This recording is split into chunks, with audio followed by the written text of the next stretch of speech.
then the problem is that it still doesn't account for all that we see that's hidden. That's true. However, have you seen any of my work with the boats over long distances? What happens when you get to a very narrow angle? Crazy. Nervous. Have you not? No, Okay, well, you definitely get an awful lot of compression that happens at the very lowest part. So, for instance, you could have a 6-foot human, and you could see right down to the kneecap in perfect symmetry, and then from the kneecap down to the feet would be squeezed into a centimeter. Literally, that's what happens. And I've evidenced it so many times with what happens looking over water with the very narrow angle that you get. The compression is ridiculous. Okay. So what is the mechanics for this? Because I know quite a bit of how light works. So what's causing this compression? Well, let's see if I can put an image in the side. The compression's caused by the further away you go back, you've got to squash that same size mountain into a smaller space. That's the compression. Or to put it another way, angular size reduction at distance, or to put it another way, perspective. The magic's perspective, just like the magic gravity, isn't it? Sorry, excuse me, what does the R mean in your mathematics? I don't know what the R means, mate, but you've made your point. Why don't you look it up? I don't know the maths, I understand, Tommy, I don't agree with that. Tommy, why don't you look it up, mate? Why don't you look it up? Why don't you not spend the rest of your life in ignorance? Go look it up. I know that when I studied my diploma or whatever, I had to do all the maths for all them things. It's a headache to go through, but it all does make sense, and it does, maths works. And I'm just saying, if you want the maths, it's there, it's provided there for you. Not that I'm just saying that, yeah, look, that's what you'd expect to see on a globe, and that's what I see on these pictures. That's what you'd expect to see on the globe. Right, I'll ask you to do two things. Number one, look at what R means, and look up what begging the question means. When you say what it would do on a globe, that's called a logical fallacy, called begging the question. Look it up. Nathan. There you go. I've just put an image in the side chat, guys. It's called 3.png. The top image is taken from a very low down, narrow angle from a foot, and the top one is taken from an angle of 30 feet. You can clearly see all of the boat in both the images, but look at what the compression does at the very narrow angle. To the bottom of the boat, not the top of the boat. The top of the boat that's outside of the refraction zone and that very narrow angle is keeping them relatively the same size. But look at the hull, the actual wording, anything from underneath the stena line, you can still see everything. You can see the orange part of the hull underneath, it's all compressed. The same with your mounting. The same with your mounting. Okay, I've got another question that I'd like to hear debunked as well. Yeah, go on. We're not doing it live now, or? Well, you can do it live, or you can always do it live again if you want. Yeah. I got in and be a new. Sorry, say that again. Yeah, can I just butt in and go new guy versus new guy and just ask one question to is it Tommy? That was in the chat. Yeah, Tommy. Yeah, that's it. So on here, regardless of model, why does the floor appear to rise? We all know that locally on a globe and a flat Earth, it's all actually flat. Why does it appear to rise from your feet to your eyes? That's the only question. Well, the perspective thing, the law of perspective, the way I know that, like, as things go down into it, everything kind of go to one point, doesn't it? And it's the same with the floor, the ceiling, the walls all come to one point, so everything kind of shrinks into one point. But like as I'm looking at that mountain, I don't think the perspective works there because I can only see the top of it, and then you'd expect the rest of the bottom of it to be covered by the sea, which is the curvature, and that's what I see when I look at that. I don't think it's down to perspective and everything coming to one point. That is your perspective blocking it. It creates artificial horizon line. Okay. I mean, I can understand why you think that, but it's just due to what I'm not choosing it because it's my religion or any of the other stuff that's been claimed. It's just it makes more sense to me that it would be covered by the expected curvature that we've always been told, or that we've always learned, or whatever. Do you know what I mean? So it kind of fits with what you'd expect. I mean, I know the perspective thing, it can also explain it, but what's more likely? It's not what it's when series explain the same thing and both calculate. You cannot opt for one or the other without other information, obviously. So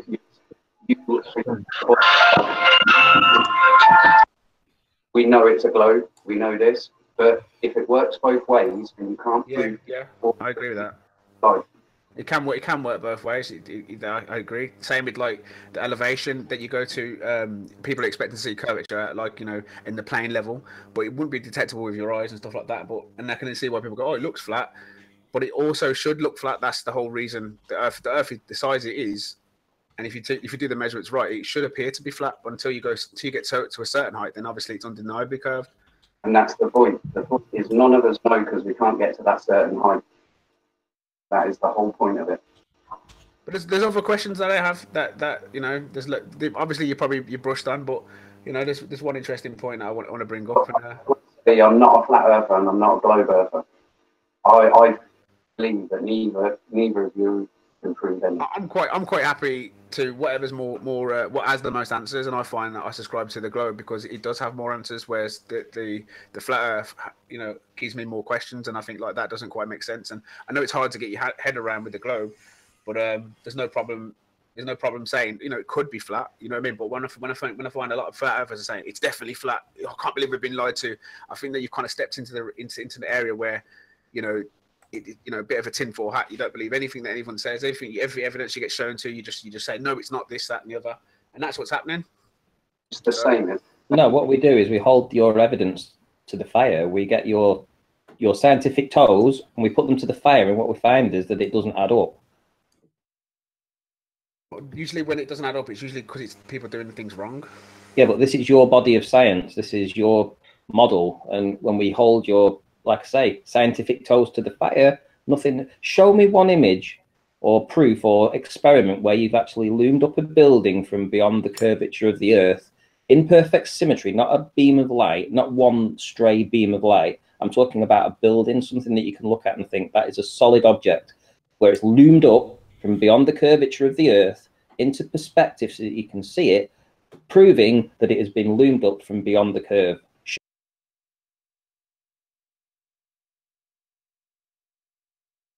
Oh, what a day! What a lovely day!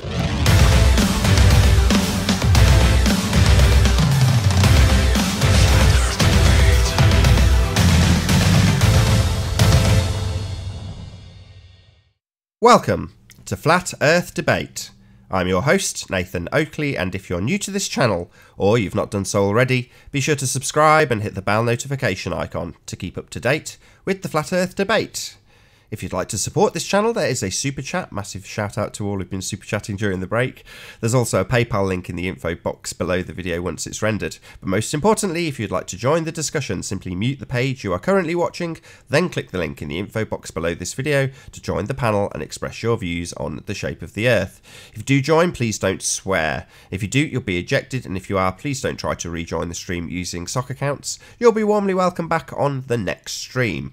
Please also share the show. Sharing the show obviously increases the live audience, but this in turn increases the chances of a more diverse panel. So please share the show. And one last time, if you're new to the channel or you've not done so already, be sure to subscribe and hit the bell notification icon to keep up to date with the Flat Earth Debate. Now we are joined by Tommy, Sleeping Warrior, Ranty Flat Earth, Planar Walk, P Mars, Music, I don't know your surname, or screen name, surname, Jose, Glee, and Effie Cormike. Don't worry, Nathan, I'll be logging in with my primary name. This is my channel email. I don't have a channel on my... Has somebody got their watch page open? Sorry about that. People around me today. No worries. Well, good to have you all. Thank you. Can I present my second argument to you? Sorry, who was that? Yes. Tommy. Is it Nathan, is it? Yes. Right, Nathan. How you doing, mate? All right. No, North Pole, right, on a flat Earth. So you believe the Earth's flat, is that right? Can you hear me? Hello? Yeah, we hear you. I'm waiting for you to actually make a coherent argument. You don't have to pause and get affirmation for every sentence. Okay, cool. Right. So say me and you went to the North Pole and we put our backs to the North Pole. Yeah? and we both walked 10 steps ahead of us, and the North Pole is behind us, which one of us are facing south? Is this on a ball or on a flat plane? Exactly. But if we're on a flat plane and we both got our backs pointed towards north, who's facing south? Sorry, what's the point of your example? Hold on. What's your point of your example? I'm just wondering what you think on that. I've never been to the North Pole. Neither of you. Okay, but if it's a flat map, then the North Pole is going to be in the centre, is it not? Sorry, I'll just repeat it. I have never been to the North Pole, and neither have you. Okay, we don't need to go to the North Pole. More of a thought experiment. It was kind of a thought experiment, which he doesn't want to participate in. Let's say I'm in Birmingham, yeah, England, and you've got somebody who's, I don't know, in America, and you get a compass and we both look north. And south would be directly the opposite direction to where we both, but with different parts of the earth. So therefore, we'd be facing in different directions for south. How would you explain that on a flat map? What are you talking about? It's the same. It's the same answer on both maps. I don't see why there's an issue between the two. How can south? It can't be the same because on a flat map, south would be in completely different directions. Whereas but it would be the same on a sphere as well. No, on a sphere, because a sphere connects to each other at the bottom, and on a ball, it would point down to the same direction. But you said that if you stood at the North Pole, did you not? You didn't want to participate in the North Pole. Say, like, if you've got a table, right, and you've got the North Pole's going to be in the centre, and England and all the different continents are all around, don't they? So if we're all facing north from different angles, then south would have to be in completely different directions. Right, answer this question: are we stood at the North Pole or the South Pole? We could be standing anywhere on the map. Right, so let's stand at the North Pole on a globe. Yeah, we're at the North Pole. You said if you got your back towards my back and we're at the North Pole, you're going to be looking south and I'm going to be looking south. Correct? Yeah, but that will all lead to the same point because the globe brings it all together. Prove that point. Well, if you're on a ball and you're at the top of a ball, imagine a football. Yeah, I understand the concept, but I want you to prove that if you do the same thing, what you've just said, if you head south, you will then head to the same point. Prove that point. Is there any evidence that proves that if you go from the North Pole down to the south on any bearing from North Pole, that you get to the same place?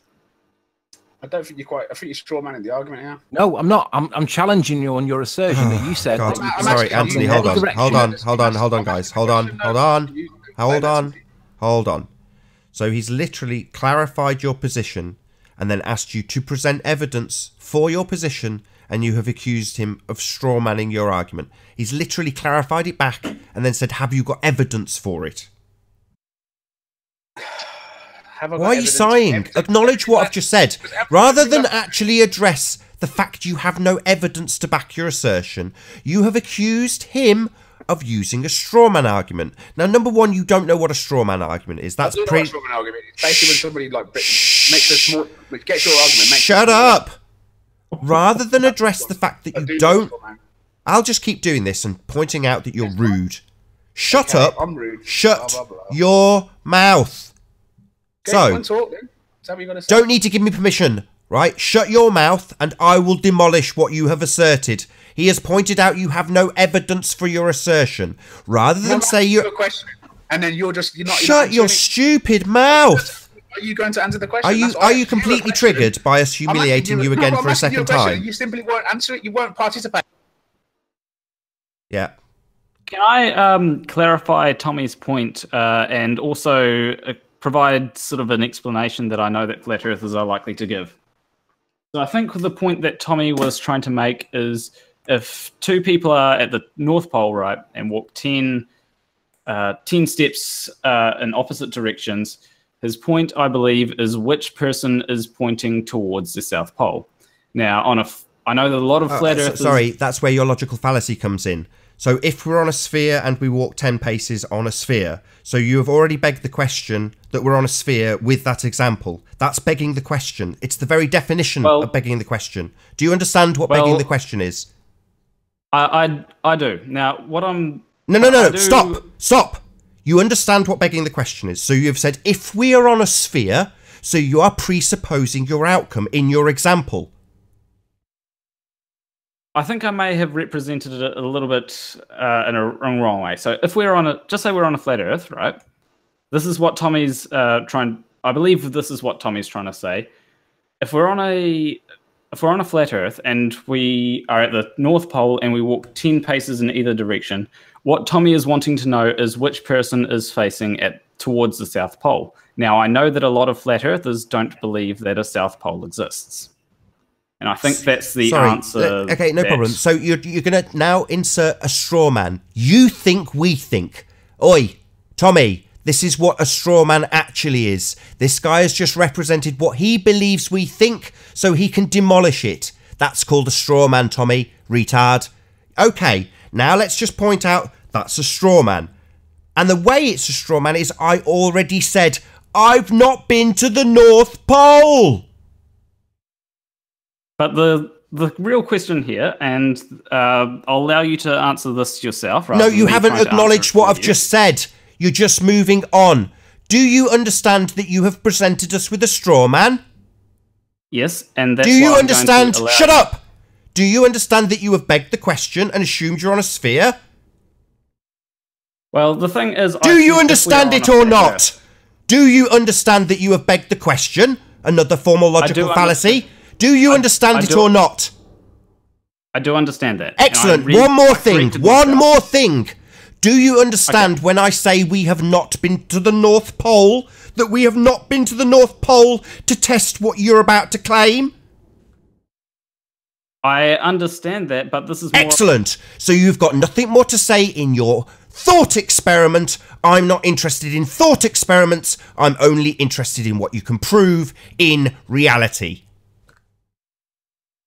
But I do understand that. But I think what Tommy was doing is he was presenting a thought experiment, just trying to sort of work... Sorry, are you going to summarise what I've just said and demolished? Well, I actually have tried to explain this. I'm not trying to set up a straw man for you. I'm just... You said, I think that you think if we're on a flat plane, this will happen. That's called a straw man. I already got you to concede this. Are you now going back on the fact that you did, in fact, present a straw man argument? Calm down, mate. Just right, you're going to get kicked out. One more time with you retard telling me to calm down here. I am taking your shit argument to pieces painstakingly while you smile. You, my friend, are a retard, and I'm going to point it out again and again and again. You can smile like a total dingbat, yeah? You're just looking foolish. Smile it off, mate. You're just looking like a retard who doesn't understand what R is. I don't understand what you're attacking Shut me, Rob. your mouth, dickhead. Right, would you like to carry on strawmanning us? I was actually trying to present a reason for you. Because I think Tommy's argument is a bad argument. I do agree that it's a bad argument. I understand that flat earthers would have explanations for this. I was just trying to explain it to you and also explain to Tommy at the same time why it's a bad argument, because flat earthers can say that they don't believe that a South Pole exists, and that is a valid argument. Sorry, who has said that? Yet another straw man representation with the same exact straw man? Are you joking? Okay. Are you joking? Are you seriously going to piss this straw man in my face? Okay. Well then... I asked a question. Are you going to continue to piss this straw man in our faces? Well, I'll let you answer. Do you believe that a South Pole exists? I haven't been. I can't quite believe my ears. Listen up, dickhead. I've not been. Okay, so you're agnostic on that. Excuse me? I've not been. Not agnostic. I've not been. I don't know. I've not been, neither of you. Have you been to the South Pole? No, I haven't. So you're not speaking from experience. So this example will definitely not be from experience. What about the North Pole? You been there? No, I haven't been to the North Pole. Pole. Well, why don't you shut your mouth about the North and South Pole and what they might do in a thought experiment? I think you're misunderstanding the... No, I'm not misunderstanding. You're not listening. I've not been there. You've not been there. You haven't got the vaguest idea what happens. So let's not talk about this. Okay, fair enough. Yeah, it is fair enough. Now. Right. Now, if it's possible, now it's taken a show and a half because of this grinning muppet here, Tommy. We'll get back to... Good way to avoid the question, though. What question? What have we avoided? What's R? Have you avoided my question? What's R?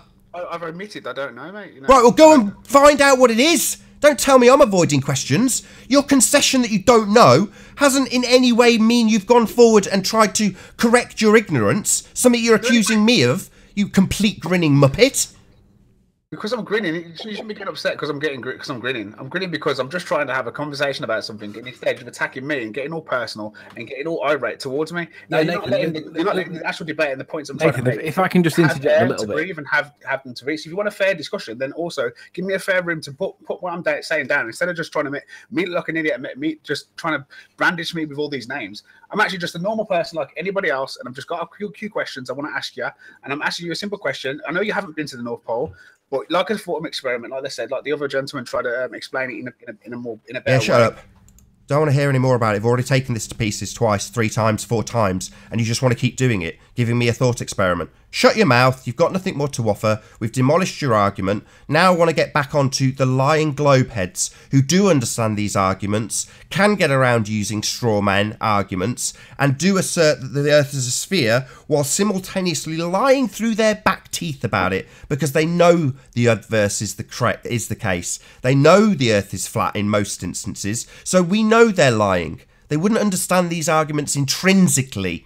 Now these are the people that a show ago, when you came in with your crap argument that you didn't understand and your that you didn't know what it was. This is the point that you told us, oh, well, I don't think it's important to discuss these issues because I want to argue from complete ignorance about this crappy mountain. So now we've dispensed with that, we can move back onto the lying sacks of shit that do understand the arguments. The ones that need to be fed with microphones that crackle and interfere with themselves and expose them as being liars. That's what I'd rather talk about. That's where we started before all this bullshit with mountains that you say look the same when you slide a slider across and they've clearly got an angular size reduction that you want to say, no, it's not really, it's the same. Yeah, these buffoonery arguments that we get here. The only downside, though, Nathan, is that he'll go away claiming the victim card. Do what you like. I'll call you a retard because you are a retard. I'm quite comfortable with who I am and what I'm about. So whatever name you call me, it's like water off a duck's back. To be honest with you, you know. All right. What about this, Nathan? If he asks me the question that he was going to ask you, can I answer it for him and just like have the hypothetical with him, or should we just? Why are we having thought experiments? I'm here to find. Hold on. I'm here to find out the truth about where we live and why we've been lied about it. I know for a fact it enters sphere, and every argument that ever gets put forth here will require that R value. Tommy here doesn't know what it is, because he's completely ignorant of this argument. He just believes it on blind faith. So am I happy to have a thought experiment argument? No! The guy doesn't even know what the R value is. He's literally a retard. Okay, I'm a retard. Yeah, we know. We know. I've pointed it out. It's not an ad hominem. It's not an ad hominem attack. We've demonstrated your retardation in cognition. I'm happy that you've done that. Like, but why are you still going on about it? Just let because you keep interrupting. I've said twice. I've said twice. You asked a question. Why do I keep going on about it? The reason I keep going on about it is the point you came in with your mathematical proof of a globe and distracted from the fact that the people who are continually asserting this with ignorance not on their side, they understand the arguments. Those people are lying through their back teeth and being fed with microphones and people in the background, coaching them while they have their debates. Now, we're in search of truth. That's all we're interested in. If we get it... Oh, you're not interested in giving me more than 2.5 minutes to talk. Yeah, you're triggered. You want to talk. You want to, what, present that you're believing this shit? I don't care what you believe. We're interested in the truth. The people we argue with aren't. You are an example of somebody who's only interested in blind faith, trusting what you read. They aren't interested in blind faith. They're interested in outright deception, lies, deceit, conspiring to deceive, conspiring to smear Anthony here on the panel because they've lied, and they are the people who defend the globe. That's what we were talking about when you came in with your misunderstandings about mathematics.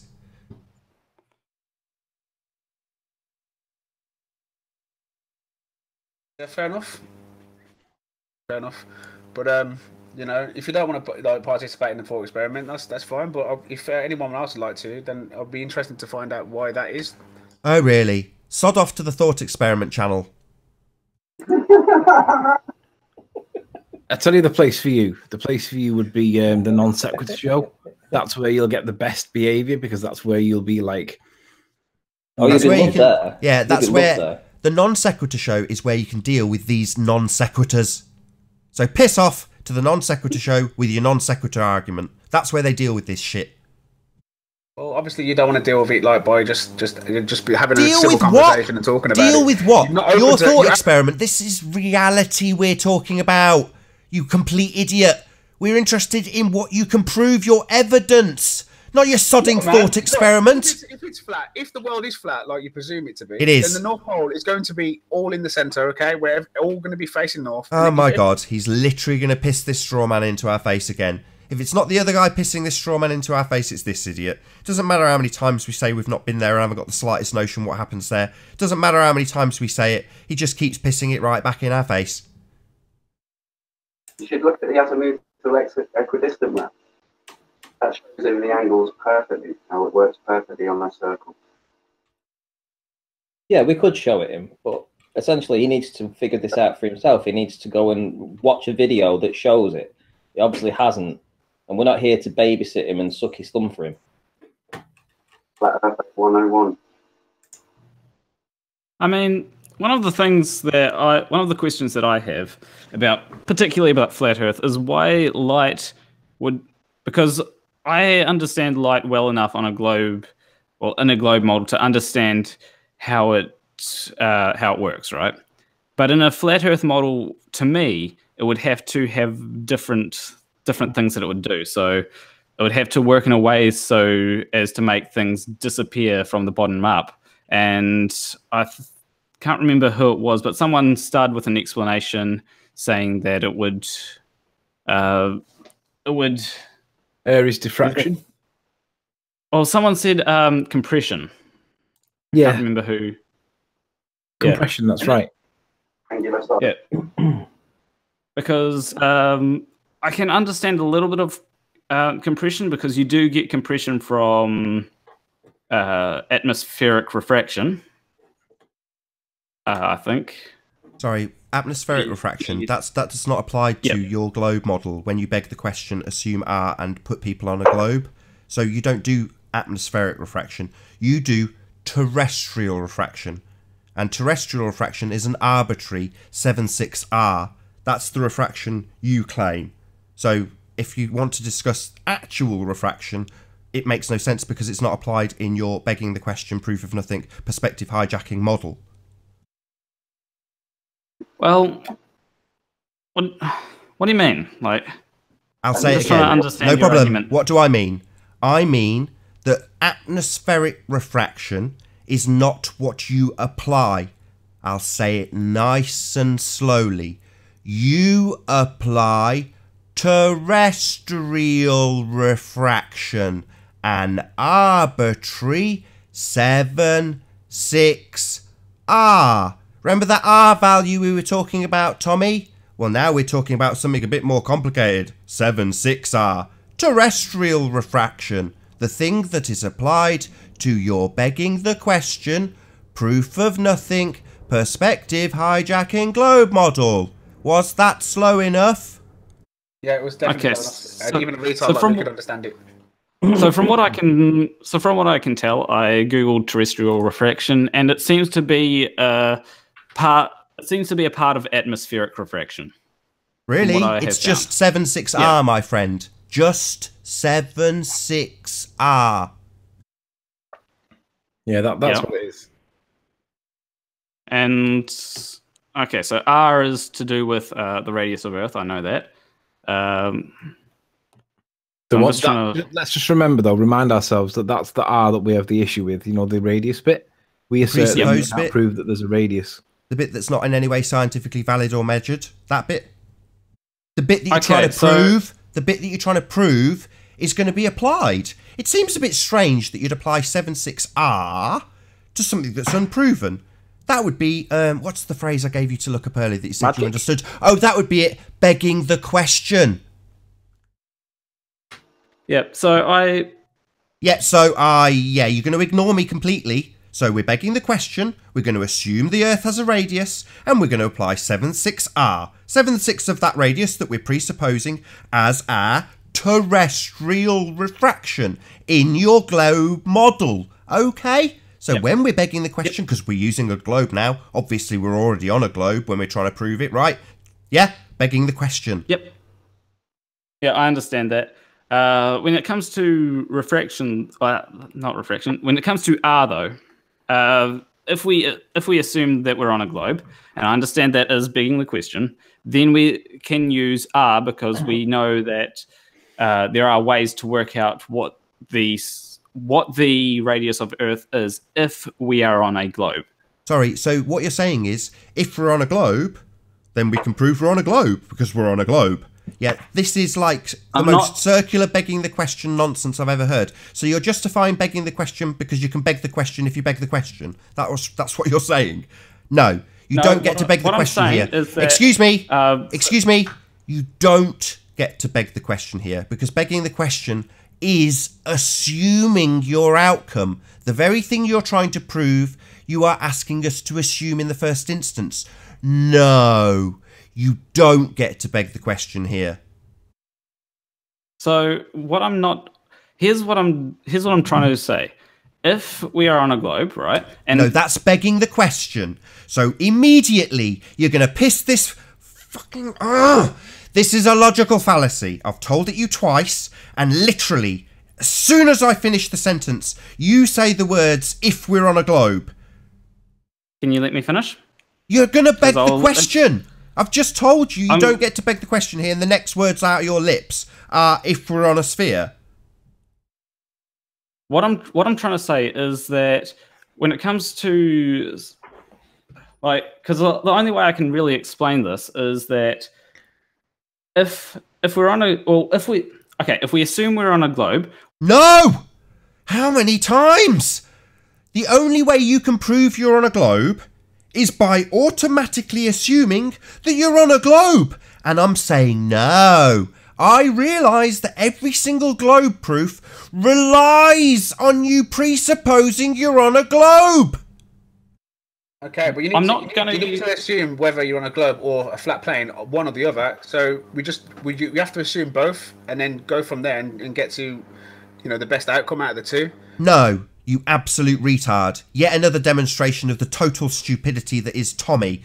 No, you don't have to assume anything. You complete idiot. You see that image that I sent you in the break? The compression of the boats. Where is that?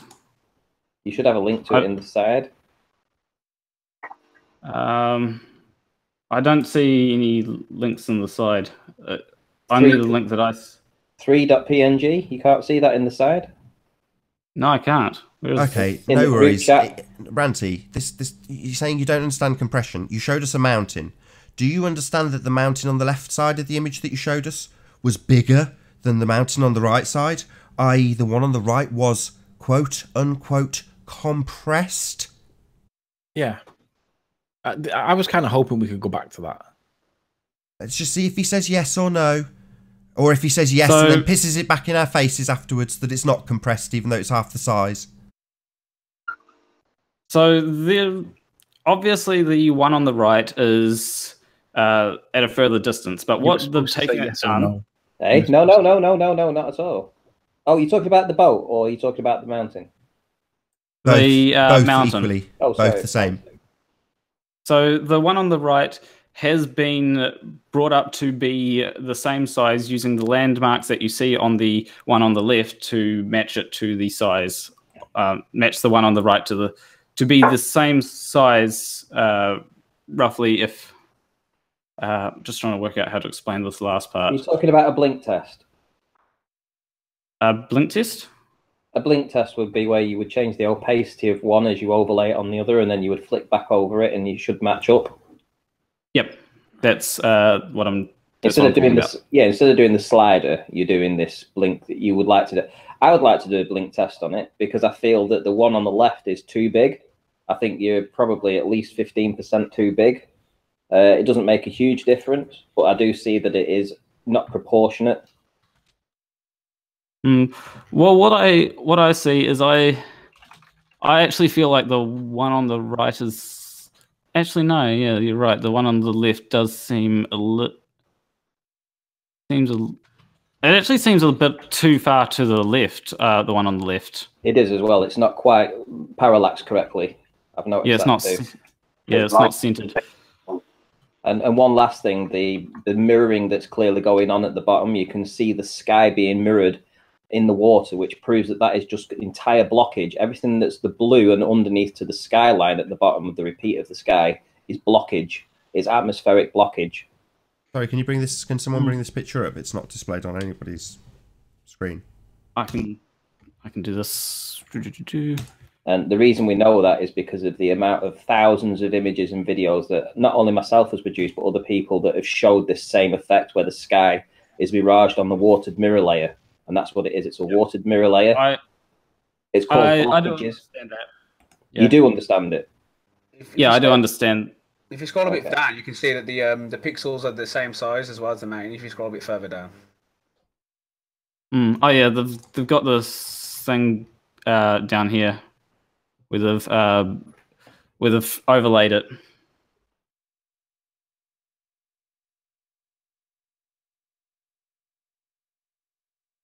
You know, there's you know, kind of evidence. So you've got a few things going on. That's a near image, so that's obviously quite near. It's not suffering any kind of compression, so you're seeing the entire mountain as you would expect. Yeah. From a much further distance, that bottom part, the part that's already suffering the mirage or the atmospheric blocking that's repeating the sky above, you're also getting the compression there as well, which I showed you the boats in the side chat. I sent you an image, 3.png. You can see that clearly. That's what happens when you narrow your angle. It's, in my opinion, what you've showed doesn't prove the ball at all. In fact, it proves more than anything exactly what we've been trying to show for the past year, that you do get compression at distance. The narrowing of the angle will compress images, and you do see a watered mirror layer that reflects the sky above it, causing blockage. It's called Aries diffraction. So the video I covered this in was called Flat Earth QED, Good Times for All. So Zachary Sabala basically made a full presentation on how the angular size at distance will cause things to disappear bottom up. So if I give a brief example, if you had a guy standing at, I don't know, 10 miles away next to one of these turbines that Ranty's got hundreds of images of, and he's got a pair of shoes, a pair of boots, and he just leaves the boots next to the turbine, and then you back away from that camera, back away from that position with your camera, eventually you'll reach the point where those boots are only 1 pixel, or represented as 1 pixel in the camera. And then when you back away a bit further, they vanish completely because they have reduced in angular size.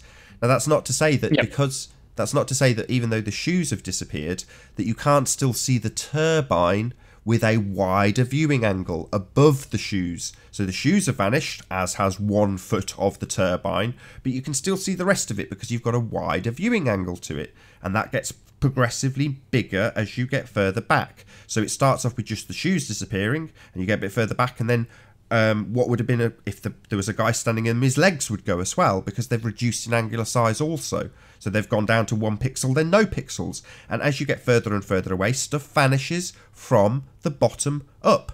It's Aries diffraction. It's the angular size limitation at distance, otherwise known as perspective. And that's without any atmospherics that's going on as well. So when you confound that with the atmospheric conditions that go on, this mirroring, the blockage, the watered mirror layer, all that stuff, it confounds the diffraction that's going on. So, hello, you know, I mean, we're understanding this. We're understanding how they were able to essentially keep this secret for so long and get away with it. Because when you look at it, quite often you'll see an image and you'll think, okay, right, you know, it can be considered as curvature. It's until you start understanding what's actually going on. And this is No. Sorry, I've got to interrupt you, Ranty. Sorry.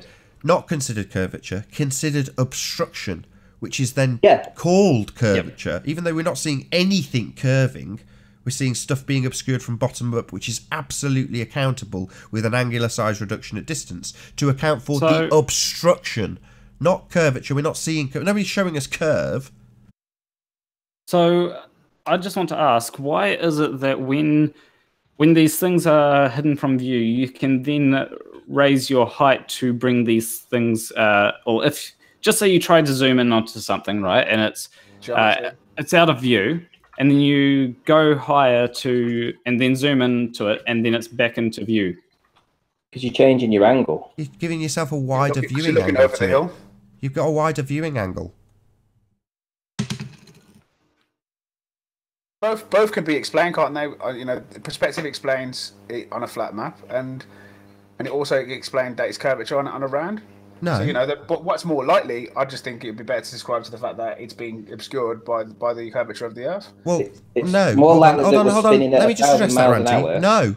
When you account for the curvature of the Earth blocking it, you ignore perspective and you ignore viewing angle. So, no, it doesn't adequately explain it on a ball because you have got the effects of perspective and you don't have the effects of anything being curving away from you. What you do have is just perspective, which is completely ignored in your begging the question proof of nothing perspective hijacking curve model. Can I make an observation? And specifically to the Globers, you are aware that the smaller mountain has been cropped and then shrunk down and zoomed in.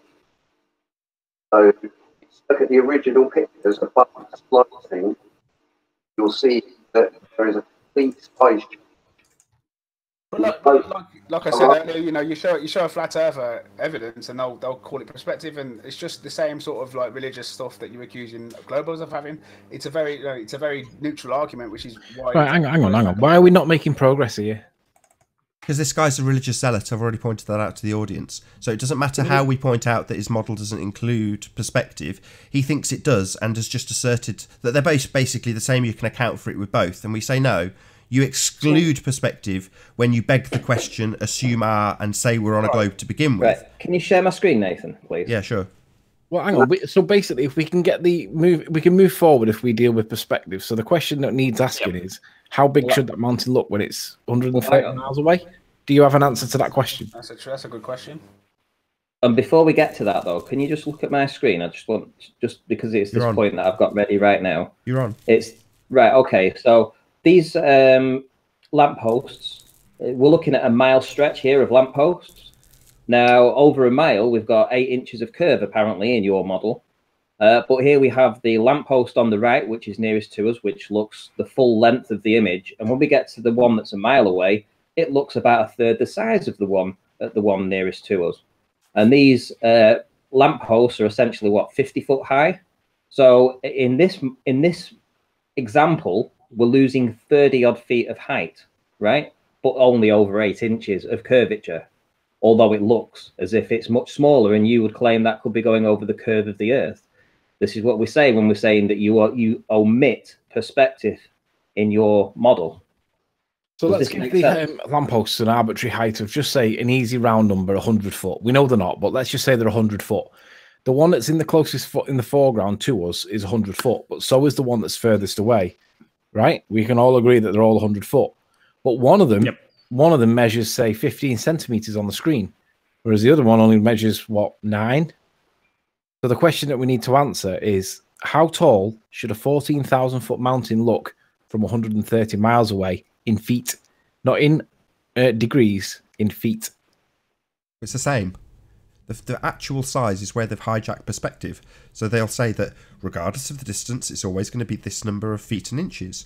Well, no, I'm not asking it on their model. I'm asking it in real world. How tall, how big should that mountain appear to the observer from 130 miles away? So in other words, it's 14,000 feet tall, right? And that's when your nose is touching it, when it's right in front of you. But how small, it's not, I know it's actually 14,000 feet tall at 130 miles, but how is it seen from the perspective of the observer? Because it's not 14,000 feet anymore. It's a lot smaller. It's probably 25 pixels or something like that on the horizon, whatever size it is. Yes, it is. Yes, it is. Why are you asserting this? It's always going to be the same actual size in feet and inches. But we're not dealing with feet and inches when we back away from something. We're dealing with angular size, which is something that's ignored. So by phrasing it, how many feet and inches is it when we back away from it? Well, it's exactly the same number of feet and inches, Anthony, but the angular size of it's massively reduced. And that's what we should be doing, looking at the angular size, not the actual size. But have we got to the curve calcs, or are we not there yet? We're not there yet. I'm not making any assertions about anything to do with curvature. These guys so far have been demolished. All right, well, if we haven't got to the curve calcs, it doesn't matter. But the question that I'm asking is, how big should that mountain be from 130 miles away? Good point. It's a good point. What I would be curious to see is what that mountain would look like if you took a time lapse for 8 hours and took the same shot with an infrared camera. I mean, that mountain should be really small. I mean, if perspective would be shrinking it. Can I just ask a question to the globe defenders here? Go ahead. Sure. How do you think it is that a plane can fly straight and level for thousands of miles on a globe?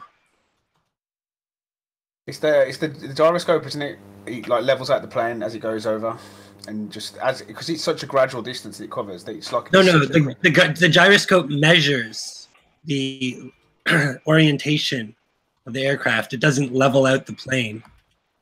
So as it's such a long distance it's covering, it's going to be such a gradual change that you wouldn't notice it. So one of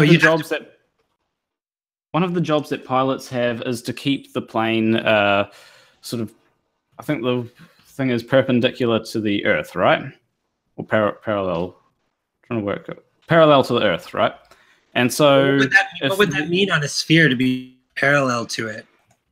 How can you be parallel to the surface of a sphere? Well, if you take a cross section of the sphere, just say a mile, and use sea level as the mile. So if there's a mountain, we don't count that. If we just count the sea level, right? Yeah. And the average height of that, and then we say, okay, we have to be, because I was traveling in a plane the other day and we're 33,000 feet high, and that's about 10 kilometers. And so essentially the job of the pilot is to keep the plane at around 33,000 feet. And whilst I was looking at the 33,000 feet, it would go up and down constantly, right? It would go between 32,997, and it would go up to 33,003 feet. So the pilot has to adjust to keep it, to keep the plane 90 degrees to the Earth. And if we take I'm just trying to explain this in a good way. So the plane has to be parallel to, just say, a 1 mile cross section, and we take the average height of that, right? And that's what we can say the plane is parallel to. Okay, can you say dipping the nose of the plane down? Okay, so But how can it fly straight? It flies straight and level for, say, the entire duration of a 12-hour flight. Right? Like if you bring a level, you should try this. Bring a level on a plane, and the level will remain level after takeoff and before landing for the duration of the vast majority of covering the distance. The level will remain level. So how is that? You can get Diopter app on your phone. You can fly across the states, east to west or west to east, whichever, and you can take your measurement of your tilt whilst you're on the runway at one side. Turn your phone off, turn it back on again when you land the other side, then do your tilt measurement again, and it'll be identical. Yet you're supposed to have flown around between 11 and 14 degrees or whatever it is on the circumference. Why is that? Well, the reason that is very simple. It's because the gravity is pointing, when you're in... But the gravity, it only has accelerometers. It doesn't have gravity affected sensors in it. It's an accelerometer. But also the so-called gravity is going to act on the center of gravity of the plane, not on the nose, right? True. So it's not going to gravity isn't going to make some kind of natural adjustment in the pitch of the aircraft. But the pilots do have to make adjustments. And when I was, as I said, when No. Okay, so what's the evidence that the planes have to make that the pilots have to make some kind of adjustment for the curvature? No, they don't. They don't have to keep dipping it down. So that's a fallacy. Well, the thing is, when I was on the plane, I saw it. It was constantly going between some value between 33 or 32,997 feet and 33,003 feet, somewhere in between that value. Thermals. What? You have wind up there. You have thermals that would just slightly lift the plane and down and push the plane down. It gets pushed around a little bit. The plane itself, the controller isn't actually pulling the nose down. Well, and there's probably also some sort of maybe error in the like some kind of small range of error in the measurement, right? It just keeps the plane at the same altitude, and that's it. And because it's such a gradual change, it's not unnoticeable. You'd have to go at really, really, really high speed in order to notice a shift. Well, you're actually okay. Okay. I'm gonna ask you this then.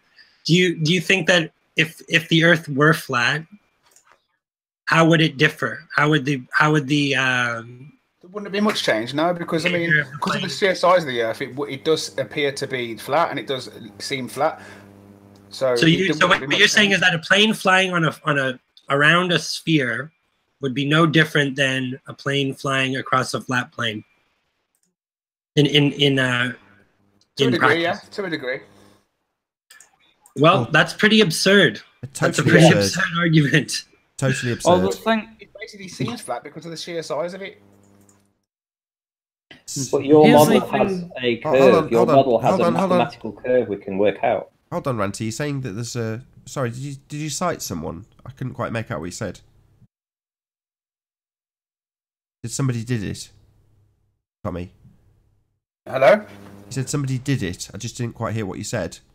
I was just saying, due to the sheer size of the Earth, as you're flying over it, it would be pretty much similar to flying over a flat plane. No, don't be ridiculous. You're flying around a ball, and the ball's not that big. The ball is absolutely massive. Like, no, it's not. It is. No, it's not. Dude. Okay. Do you know that 250 miles away, if you're 40,000 feet in an aircraft, the distant horizon would be 80,000 feet. The ground at the distant horizon, 250 miles away, would be an additional 40,000 feet beneath the plane. So if if it flies level with the horizon, the way that planes actually fly in practice, how could it not be tilted slightly inclined downward in order to arrive and still be level with that horizon 250 miles away? And that's not and it's only going to take a half an hour or less. 30 minutes. I think the degrees right at like way above plane level is like only like a very small amount of the curvature. It doesn't matter degrees. Where it seems like a small amount of degrees, but it's actually 40,000 feet across 250 miles. And you do realise we've had pilots on flat Earth debates, not here, but on different debates, and maybe here actually at some point, explaining that they've been a commercial airline pilot for years and they've never ever seen the curve or had to account for curvature or were trained to do curvature even in the simulations. Nothing. Here's the thing. I mean, one of my mates is a pilot, and I'm going to brainstorm him a few questions about it. But I think I did brush over the topic ages ago when I used to talk to him a lot. And when he said something about the gyroscope, apparently that adjusts the plane. It's so sensitive, such a sensitive tool. And as it's going over the distance, it's slightly adjusts, but it's undetectable really because it's that gradual. The gyroscope doesn't adjust the gyroscope does not do anything to adjust the pitch of the plane. It just measures the pitch of the plane. Okay. So what? From where it started, they set a nut at what latitude you're going to be at, and then that is the rigidity that it gives the gyro. Yeah, this guy keeps asserting that the do you think that the gyroscope is having some effect on the pitch of the plane? No, I'm just talking about my mate who's a pilot, and it's one of the things that he said. So it's just going off of what he said. That's obviously a lovely story. Yeah, and it's a lovely story, but I mean, none of us are pilots here, and we're all speculating on. Yeah, so you're appealing to authority, but with no evidence to prove what he said was true, right? Or that he said it in the first place. No, I'm not speculating. I know how a gyroscope works. A gyroscope is on an aircraft is a measuring tool. It's not a machine for adjusting the pitch of the plane. Absolutely, Nummy's correct. So, Tommy, you've asserted twice that the plane adjusts, or the gyro adjusts the plane. It doesn't. Okay. I'd say that the pilots adjust the plane based on the gyroscope. That's what I'd think. They don't. They do it based on the altimeter. That's the problem. They don't, exactly. Yeah, I think so. I suggest you can just read a flight manual and find this out for yourself. You can talk to your pilot friend, but read 5 different flight manuals and see what it says. And that's not even considering the spin of the Earth going east or going west. That's out of the conversation completely. Yeah. I was just trying to, bring up an entirely separate point. From the photography argument, which is a bit more murky. This is a much more. It's a bit like jumping on a train. When you jump on a train, you don't go flying to the back, do you? Yeah, but why is that though? It's closed system. Because you're in a closed system. Right, and are we in a closed system? It works as a closed system, yeah. Are we in a closed system? Due to gravity, and then we're going to start going over that one. Sorry, the question is: are we in a closed system? And then we're going to go about the pressure at the space. I know where are we in a closed system? Yes or no? Technically, we are. Not technically. It's a yes or no answer. Is it closed or isn't it? It does escape slightly. Like a wardrobe has a few holes in it. As you push it, you have a balloon in the middle of it. It will constantly stay in the middle.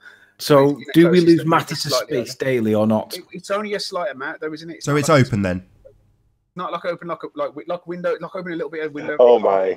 Sorry, it's not like an open system like a convertible. It's an open system like a window being a slightly open in your car. Right, it's open. Then. If it's open, it's open. This is all. Let's not bring this into the speculative area. I'm imploring you. It's definitive by virtue of their own definition.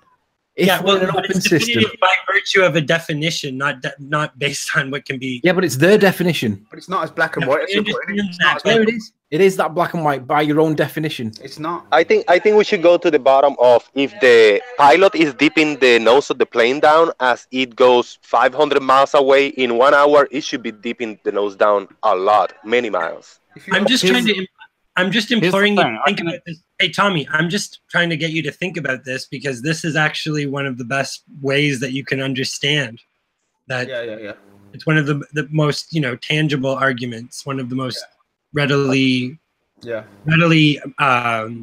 the way I see it is like a window open on a train wouldn't have that much of effect on your jump. If you're jumping in a train and the window's open, right. But that's a window on a train. So let's put that into context. What's the window on the train in the Earth system? It's pretty much the same. It only lets a bit of the air out, so it's technically open, but it's not open to the point where it's. So where's the containment then? Where's the containment? On the Earth. Meaning. Well, if you're going to compare being on the Earth to having an open window on a train, that means 99% of the train's covered by the train. 99% of the Earth's covered by the train. So what's the comparable thing in the Earth system on the heliocentric model to explain why we, basically do what we do as though we're in a closed system? Once you leave the atmosphere, then you're outside, aren't you? So that's when you have that effect where you travel. That's how the International Space Station does more rotations over the Earth quicker because it's outside. Right. So you haven't answered my question. My question's clear. You said it's like opening a window on a train. It's not going to make that much of a difference. Yeah. All right. So what's the equivalent on the heliocentric model for the Earth? I ain't got the numbers for you to give you. Numbers. That's just my numbers. No, it's not numbers. We're talking about the rest of the train. Gradient of gravity, you could only say. The question's about the rest of the train. I'm just trying to give you a view. Yeah, no, and I'm saying it's nonsense because on your model you don't have the rest of the train to open the window from. Well, I'd actually use a different analogy to having the window open because the thing is, does that mean that you disagree with Tommy? A little bit. Great. So let's move on then. Tommy's point's now dropped. What's your point, sir? The thing is, I'd use a different analogy. It's more like having... Hello, Crichton. Instead of having a window open... Hold on a second. It's Hello, more Crichton. Instead of having a window open... Hold on. Byron, can you hear us? Okay. Bye-bye. Sorry, carry on. Okay. So instead of having a window open, because the thing that actually causes Earth to lose matter is actually solar activity from the sun. Okay, so, any evidence for that? I can't provide evidence because I don't understand this. Right, so we'll just drop that as an assertion then, because you're going to make an assertion that the sun does something, then we want to see proof. All right, chocolate. So if we take the assertion that the sun removes matter from the Earth, then we're not taking that assumption. It's a bit like when we said we won't beg the question here, and you ignored it and then pissed it right back in our faces 2 or 3 times. So he's just said, unless you can back your assertion with evidence, we're going to ignore your assertion. That's not an indication that you reassert it 3 more times. I'm not going to reassert it, because if we remove that assertion, then we can treat the Earth as a closed system. No, you can't. Sorry, what's keeping it closed? What's the lid? If it's a closed system, it's contained. So what's containing us? The pressure of the atmosphere. Sorry, pressure doesn't contain us. Yeah, the PSI measures the pressure that it presses on the container. So the pressure isn't the container. And hello? Also, what's containing the pressure? You've said we can consider it a closed system. What's giving us pressure? What's it pressing on? And Nathan, the other thing is they can't have a just so story to negate the purpose of just to have the purpose so that they don't have to explain how it's not an open or a shut system. It's either one or the other. It's either open or shut. Oh, it is absolutely... No. They can't have it one way or the other. It is absolutely... Their bullshit heliocentric world is an open system. Well, can you prove that it's an open system? Yeah, you go to the... According to you, dickheads, you're going to the bloody moon and Mars, and gas is escaping. It's open, idiot. Yeah. And there's no walls for a window to exist. You're going to tell me what the ceiling is that's keeping it closed? Or are you just going to dance around like you've done a couple of times already? He asked you a question. The train, Tommy. You said it's like a train. So what's the thing around you like the train? Can escape, and there is a way out, and it is technically open, but it's not. No, there's no way out. Not technically, just open. So we've established it's open. So where are we getting gas pressure from? What's the gas pressing on? That's the grey area. That's where. It's not a grey area, dickhead. It's just bullshit. We don't live in space. We're not on a sphere. It's not a bloody grey area. It's our absolute demolition of your religion. Yeah. It's not religion. It's not a religion. You said it's a grey area, and I'm saying no. You can't have gas pressure without a container, but you've got an idea that it's an open, close, close, open system. And then when we pin you down, because you're going to the bloody moon, it's an open system. And then we ask the very pertinent question, how do you have gas pressure without a container? Answer from retard, it's a grey area. No, it's the demolition of your religion. Or your misunderstanding of what they're saying. Not a misunderstanding. You can't have gas pressure without a container. PSI. What's it pressing on? The grey area? Yeah, the grey area. No, it's not. It's just bullshit, mate. Space isn't real. You can't have gas pressure without a container. You can't have an open-closed system that's a bit open when you want it to be and a bit closed when you want it to be. It's just bullshit. It's called a just so story. It's like it's something to do with the sea, and it like when you go deeper down, there's more pressure than the sea at the top. Yeah, sorry, is sea a gas? You absolute retard. The sea's held in by the land, is it Sorry, not? Let me just get an answer from this retard. Is the sea a gas? No, it's a liquid. Right, so when I said you can't have gas pressure without a container, did you hear the word liquid? Liquid's the same. Liquid can fall like it's quite. Sorry, similar. did you say liquid's the same? Well, just the same as that. But other than it's got bonds that hold it together, which gas doesn't. Gas is affected by entropy. It disperses. Yeah? You've got a lower pressure. 10 to the minus 11 torr next to gas pressure. That is a violation of the second law of thermodynamics. Silence. No, I'm sorry, it's because you're just shouting and screaming, isn't it? Yeah, I'm shouting about your retardation. You can't have a vacuum that is 10 to the minus 11 next to gas pressure. That is absolutely ludicrous and defies the second law of thermodynamics. You can't have gas pressure without a container. I don't think he gets it, Nath. No, I know he's a retard. That's why when he says, "Oh, I'm being bullied," no, you're not. We're showing how stupid you are, and then pointing out that you have a mental retardation. I've got a good idea of where all the pressure comes from. It's the scientists prove R. Did you get that? It's the scientists trying to prove R. No, the gas cut pressure comes because space-time is bending. I don't think you got it. Oh, yeah. Yeah, you did. Well, the pressure comes from gravity. Oh, really? Have you got any evidence for that? Excellent. What's your scientific evidence of gravity? There's the Cavendish experiment. That's not an experiment. It doesn't have an independent variable, which is gravity, because you can't manipulate and control gravity. It also doesn't have an observed phenomena, because the phenomena itself is conjured within the apparatus. It is not an experiment. You can change the mass of the lead balls. Well, your independent variable is your cause. So you're saying mass is the cause, not gravity, then mass. Mass, yeah, mass isn't an answer, Dick Brain. You're telling me that the Cavendish experiment, which it absolutely is not, proves the cause to be gravity. Well, in an experiment, you manipulate the independent variable, your presumed cause, which must be gravity, and it's not. So this experiment, that it isn't, does not prove gravity. You can manipulate the variables such as mass, right? That's not gravity. So if you want to prove the cause to be gravity, you need to manipulate gravity as your independent variable. And we are manipulating mass. Not gravity, then. Hello, are you listening? If you're trying to prove the cause as gravity, then the cause is your independent variable. So can you manipulate this pseudo-force of gravity that's been superseded by the bending of space-time? Are you idiot? Yeah? No, you can't. We can manipulate this force by manipulating the mass. So you're not manipulating the force. You're manipulating a mass on a contraption. So first and foremost, what is your observed phenomena? The thing that you will make your hypothesis from. Can you repeat that? What is your observed phenomena? The dependent variable.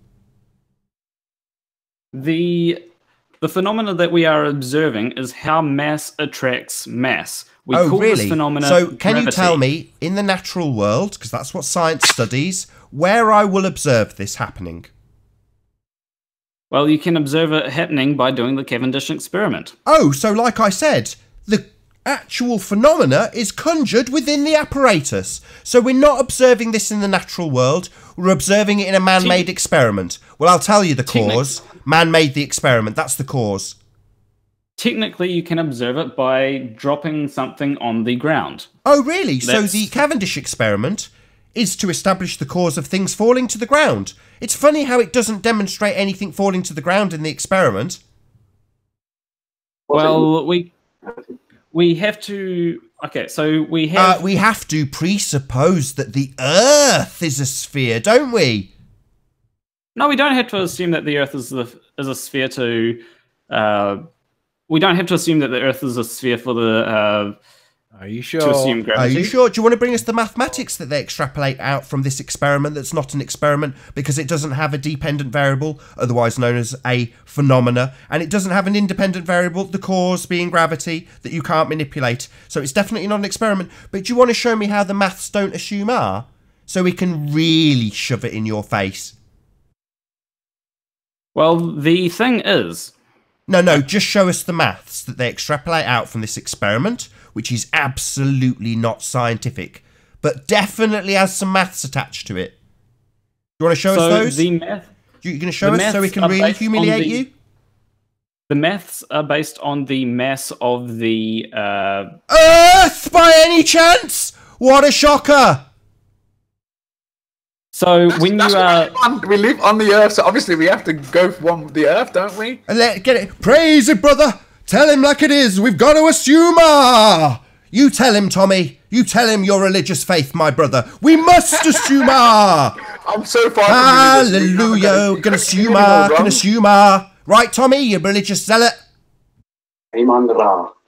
In R you trust, Tommy. Gravitas Dominus, Spiritus Sanctus Arwin. Go in peace. In R you trust. So in the Cavendish experiment, you don't actually... It's not an experiment. Stop calling it an experiment. There are things that you can... I'm trying to work out this experiment. Yeah, we're still trying to get to the point where you prove gravity. So unless you're prepared to actually prove gravity. So the thing is, using the Cavendish experiment, you can... It's not an experiment. How many times have I got to say it to you? It does not establish cause and effect. It is not based on a formulated scientific hypothesis. It does not have an observed phenomena. It's conjured within the apparatus. And it doesn't have gravity as an independent variable. Please stop calling it an experiment. Don't insult science. Well, would you... Okay, can you prove... Okay, I'm trying to work out how to word this. Sounds like you're trying to back out there. I've got a question. No, I'm not trying to back up. I've got another question for you. If you wouldn't mind me interrupting here, or I can just sit and wait for you to finish. It's up to you. We were at the point where this guy was trying to prove that the atmosphere was held by gravity. Now, not only has he not managed to scientifically validate that gravity is even real, we definitely haven't got to the stage where he shows gravity holding gas pressure without a container. So we definitely not going to get to the stage where we're going to get a practical demonstration of gravity holding gas without a container, are we? Because we've got no scientific validity to gravity, and we don't have any experimental data to validate it either, because we don't have an experiment. We've got a parlour trick made by a guy called Cavendish. So if you look at the Cavendish parlour trick, whatever you want, okay, we'll call it the parlour trick if you want. It shows that mass attracts mass. It doesn't. Sorry, no, it doesn't. If you want to show that something happens, a cause, which you're attributing gravity to this cause, then you have to scientifically validate it. Okay, so can you prove that Cavendish doesn't show that mass attracts mass? Because I have seen many things of Cavendish, and each time the mass in that moves towards mass. I couldn't give a crap. The first thing you do in science is observe a phenomena. You don't set up a man-made device and then decide what that man-made device is causing, because you've made it. That's man-made. That's not a naturally observed phenomena. So can I destroy Cavendish? Yes. It doesn't have an observed phenomena. You're conjuring it within the apparatus. You claim... Oh, you're talking all over me. You claim that mass attracts mass, but where does it actually happen in the natural world? If I drop an object, right? Then you've picked it up first. After picking it up. What? The cause of that was you picking it up. You want to know the cause and effect of if you drop something? The cause is you picked it up. Can we just allow the guy to finish his point without him being interrupted? Cause... Yeah, he said if I drop an object. Well, I'm pointing out that before anything can drop, you first have to pick it up. Before the apple can fall to the ground, it must first grow. Yes, so... so there's your cause. There's no need to scientifically validate this. I've just given you a cause. No need for any further experimentation. I've given you a cause. Why did the thing you drop? Because you first picked it up. That'd be fair, wouldn't it? That's the cause. Do you understand? But, okay, how does me picking... What forces is acting on it when I let it go that makes it drop to the ground? Its mass. It's bigger than the air that it's passing through. How did it get there? The cause was you picked it up. Yes. Yeah, had you not done that, it would have remained in equilibrium. And once I let it go... You've danced over the bit where you picked it up. So had you have not picked it up, it would have remained in equilibrium. I agree, but the thing is... So what are you trying to prove then? Sorry, so what are you trying to prove? What are you trying to establish a cause from? I've just given it you. You picked it up. There's your cause. Me picking it up isn't the cause of it falling to the ground. No, you opening your fingers. No, that would be you opening your fingers. But once I let it go, it doesn't. Then its mass is greater than the air that you put it in. So you, by picking it up, suspended it above a medium that was less dense than it. All of these things were caused by you. But and I can agree that. But once I let it go, then I'm not acting upon it anymore. Yeah, so what you're saying is once you let it go, you're going to remove yourself from having any influence over it. Oh, that's convenient. So what? So then you can magically attribute a force of gravity to it? No.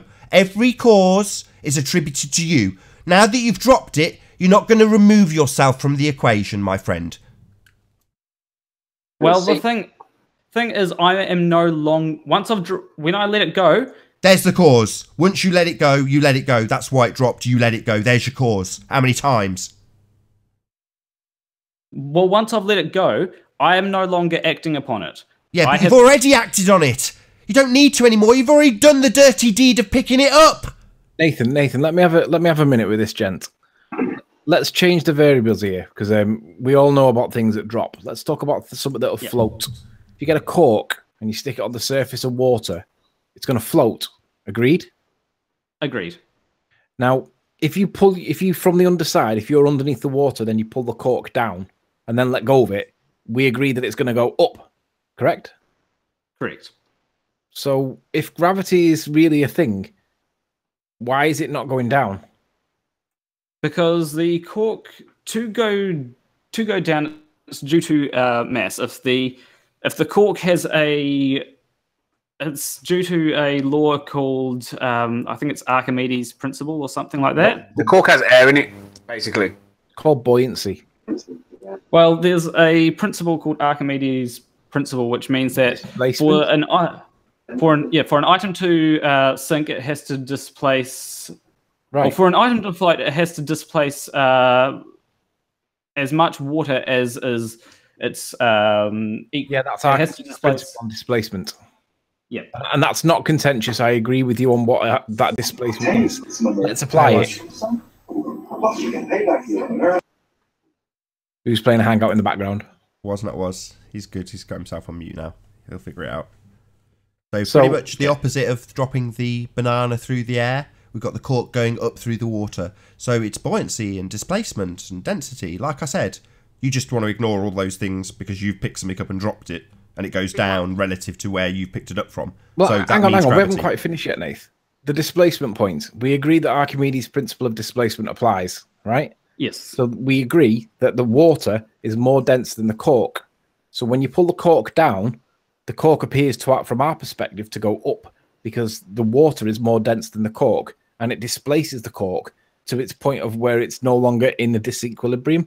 It pushes it back up to its position where it's not in a disequilibrium relative to the water, because that's why it goes up. Do we agree at this point? We can agree with that. Right. So where's the gravity in that example? Well, the gravity is in the... So the cork has a mass, the water has a mass, and what happens is if the cork was able to have a mass which displaces less water than its mass, right? So if it was dense enough to displace less water than its mass, then it would go down. Yeah, but in this case, it doesn't, does it? So it goes up. And the simpler way to go about gravity is the way that seeds know which direction to grow from. Hang on. I want to go on this point. Where's the gravity in the cork explanation, please? So it's still there. If you look at the formula for buoyancy, it's actually got a value in there called G. That's right. Same as the value for R when we look at the refraction indicator, right? 76R, and we ask you where the R is. Well, now I'm asking you, where's the G? Well, we have calculated G using things like the Cavendish experiment. Not an experiment. Yet again, we get to the point where we've already demolished the Cavendish experiment. It's not scientifically validating gravity, and yet you want to refer to it again. Why would that be? Hang on. His point was that it was calculated from the Cavendish, but there's an issue on causation on Cavendish, and that's what we're pointing out. So we accept that you can calculate from Cavendish, but we don't accept that you can prove the thing that you're calculating from. In other words, the calculation's invalid. You've got to have something to prove the calculation's valid, otherwise you can't have it. It's making an assertion without evidence, right? So the question is, where's the evidence of the little g that you need for your buoyancy equation? Well, the thing is that when it comes to Earth, we know that it has a large mass, right? So no, we don't know that. Why? We don't know. Where have you got that from? How do we know that? Well, it's like even a flat Earth must have mass. The Earth, no matter. Whoa! You keep on saying mass. Can you define that for us? I'm just trying to work out a good way to just. I guess what John's asking is, what's the difference between mass and weight? Well, the difference between mass and weight is. I didn't ask that question. I asked you what was mass. Mass is simply something like if I have a phone, its mass is how much it. A good way to describe it would be how much it weighs. But if thing is, you can use mass and weight interchangeably. Really, you're not defining mass. Define mass, please. Create from the 92 elements. Say again? Well, like, it should just let the guy just run his argument out rather than getting him to go and explain mass, everything he's explaining. No, I didn't ask him to explain it. He kept on saying mass. I want him to simply define it. It's an easy question. What is mass? He's stopping him from actually getting his question out. Do you know what I mean? I didn't stop him. But he is stopping him by asking him to explain mass rather than just let him run with what he's got to say. Define mass, not explain. I said define mass. This is easy. Just define it. I didn't interrupt him. It's essentially it's the amount of so I can weigh something, right? And it comes up as so many kilograms. But if I levitate this thing, it still has that mass of. So if I weigh something and it has 4 kilograms, and then I levitate it so that it's so it doesn't seem to weigh 4 kilograms. Instead, it doesn't come up as anything. It's still got that mass of 4 kilograms. You cannot change. What the heck are you talking about? This is the worst definition of mass I've ever heard. Define mass, please. Get a definition up and read it if you're not sure. Well, if I go to Google and search mass, it says mass is both a property of a physical body and a measure of its resistance to acceleration, a change in state of motion, when a net force is applied. It also determines its strength of its mutual gravitational attraction to other bodies. The basic SI unit of mass is the kilogram. Right. So mass is the resistance of a force of a body. Say that. Can you say that one more time, please? It says it's a measure of its resistance to acceleration. Okay. So everything that has physicality, because you just described everything, right? Yeah, everything has mass. Everything is mass, and mass is everything. So if something describes everything, it actually describes nothing. Have you ever heard that before? Well, here's the thing. It's not describing everything. It's just describing a property of everything. A property of everything. Right. So I'm struggling here with the definition of mass. Yeah. Where are we going with the definition of mass? Let's move on from it. Can I bring up the point about seeds? When you plant them in the earth, that it's the gravitational pull that gravitation. The hormone in the seeds. What gravity? Which gravity are you talking about here? I think the better way to explain gravity is when you put a seed into the earth, how does it know which way it's to grow up? Which gravity are you talking about? Newtonian or Cavendish? Or Einsteinian? Just keeping it simple. Or just gravity, like the pull. There's two different types. There's Einsteinian and Newtonian or Cavendish. Which one are you talking about? Rather than going into the technicalities of everything. You claim gravity. We're not presupposing here. You claim this, you did that. Start shouting and going on about how I'm an idiot. I'm not shouting. You claim gravity. Stop talking. You claimed gravity. Which gravity are you talking about? And then scientifically validate Just gravity, mate. Just gravity. Simple as that. But there's two though. Just gravity. The gravitational pull. Well, here's the thing. The gravitational pull. Right. So you're referring to Newtonian, right? Can we talk about the seed thing that I'm trying to put us towards? We're trying to work out where we can work out gravity. So I think I can come up with a good answer. Because Einsteinian gravity, otherwise known as relativity, encapsulates Newtonian gravity. Encapsulate? No, it doesn't. It doesn't. No, it doesn't, sir. Einsteinian gravity is not a force. Newtonian gravity is a force. So what are you talking about? When it comes to the mathematics of gravity, then when it comes to the mathematics of gravity, then Einsteinian gravity encapsulates Newtonian. Encapsulate it doesn't. The wrong word. Einsteinian gravity has replaced Newtonian gravity, not encapsulated it. It replaced it. Sorry, can we just get some acknowledgement? One is a force, Einsteinian Cavendish gravity. One is not a force. That would be Einsteinian gravity. Can we get some acknowledgement of this? They're not the same. I'll have to. I mean, I asked questions, and no one's answered any of the questions of what doesn't make sense to me on a flat Earth or with the gravity situation. Sorry, you asked us about which way a plant grows, and we said which gravity you're referring to, and you didn't know. You said just gravity. Any seed that will grow up like a tree, okay? It's under the We've ground. heard this 3 times. We've heard.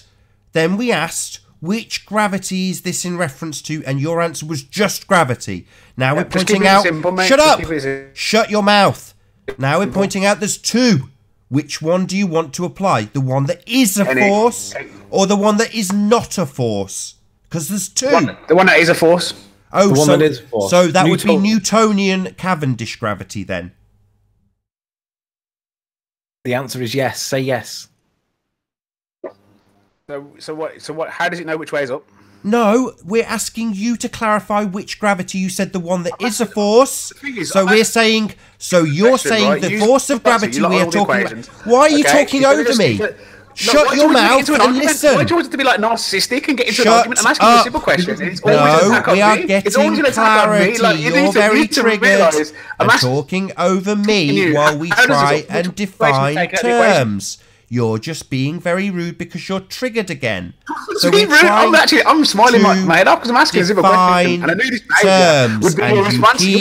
Behaviour always goes. Shut your mouth so we can define terms. Take it up and instead you're going, oh, you don't know this, you don't know that. Define this, define that. Prove this, prove that. Relax. Just a seed is in the ground. How does it know which way is going on?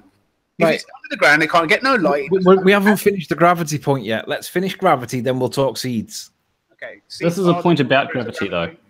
That is a gravity because of the gravitational pull. That's how seeds know to go up. So you don't think that the seeds are reacting to the sunlight?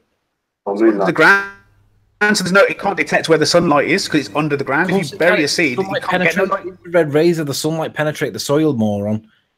No, they don't. Yeah, they do. They have to look down. We know that sunlight affects the way plants grow. You can put a plant facing the sun and it'll face it. Turn it the opposite way and it's not facing it. 3 days later, it's now facing the sun. We know that the sunlight causes plants to change their behavior. No sunlight can get to it, and it'll know which way to grow upwards. That's how. No, it'll know. Plants don't know anything. They're not sentient. Because they react to the environment, and the hormone in the seed is pulled down by the gravitational pull, which gives it the gravity.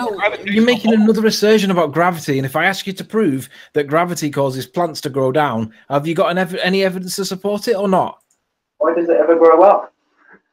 Have you got evidence or not? Because if you haven't, we can drop research on that. You can research it. It's just some. It's your claim. No, you haven't got your claim. You ain't got evidence for your flat model, but you keep going on. It's your claim. We don't have a model. Models are pseudoscience. Yeah, we don't have an indoctrination. We ask whether or not you can prove yours.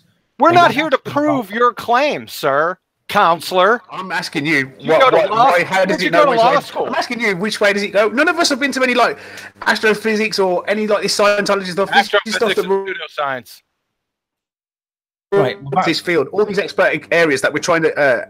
Right, so listen, we're experts in them, so we can all say that. We're back to the cork and the water, and we were trying to prove the little g part of the maths, because remember when I said you can't prove the r bit, and then I said you can't prove the g bit. Well, we still haven't proved the g. Well, yeah, again, I brought up an argument. Yeah, again, no answer to it, so that's fine. No, you're not finishing points that have previously been brought to the table. You're too busy attacking. Oh, what's this? What's that? What's this? Rather than just answering the question. Moving away from the point in hand. I'm presenting to you. No, you're deliberately. What's that? What you don't hand. It's not a conversation. Stop representing the hangout.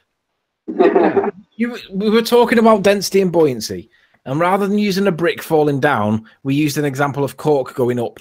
And we had somebody that brought up mathematics as the explanation. And in the mathematics, he told us that there was a little g value. And then we pointed out that there's an issue with the little g value because we don't believe you can prove it. But you account for it with maths. But no one can prove it. So we're saying unless you can prove your research with evidence, you can't have it. From what I'm aware, weight is what... Without gravity, it is determined under gravitational pull. Everything's down that. Same as terminal velocity as things drop out of the sky. It's all about the gravitational pulling effect. Verbal diarrhea. Which gravity? Hang on. We've gone with Newtonian. Yeah, but their scientific gravitational pull determines what their scientific community doesn't follow. No, I know. Sorry, guys. Can I just interrupt for 1 second? Sorry to interrupt you guys. Anthony. Sorry. I'm sorry. Sorry to interrupt. Can you see what's on my screen? I can indeed. Can you see this? Yes, I can. Yeah. What's it doing? It's going toward the light. So it's not going up then? It's definitely they're going up and then towards the light. They're trying to get the light. But Sorry. When under the ground, is this one here? I'll just circle it. I'll just circle it. This one here, is that going up? Yes, indeed. It's going up and then towards the light. Sorry, it looks like it's going sideways to me. Towards the light. So, to answer your question... The seeds that are under the ground are searching for the light, so they can detect light there's through your the soil. answer. Excellent. So, we've put that to bed then. So, the way they grow, absolutely nothing to do with gravity. They search out the light. Excellent. Glad we put that to bed. Though, if they're under the ground, there's no light they can detect. Sorry, let's just get it clear while you rumpus the hangout. Let's shut you up while I make it absolutely clear. You asked why plants grow the way they do and asserted that it's because of gravity. Now you've conceded quite clearly they grow towards the light. The moon is fully involved as well. But there is no light when it's under the ground. It's a seed. About the moon. Have you got any evidence that the moon's involved in plant growth? Like I said, the seed is under the ground. There is no light under the ground. Hang on. Have you got any evidence for the assertion that the moon has got anything to do with plant growth? Yes. The picture that you showed me is of plants that have already come out. They're about where the sun is to begin with. And the very beginning is a hormone that is pulled down that is affected by the gravitational pull, which lets the seed know which way to go. Happened here? Somebody made an assertion about the moon. I asked for proof, and you've just obfuscated my point again. Why are we making not any evidence and then expecting them to just be I'll accept your moon argument. What were you asking me? Sorry.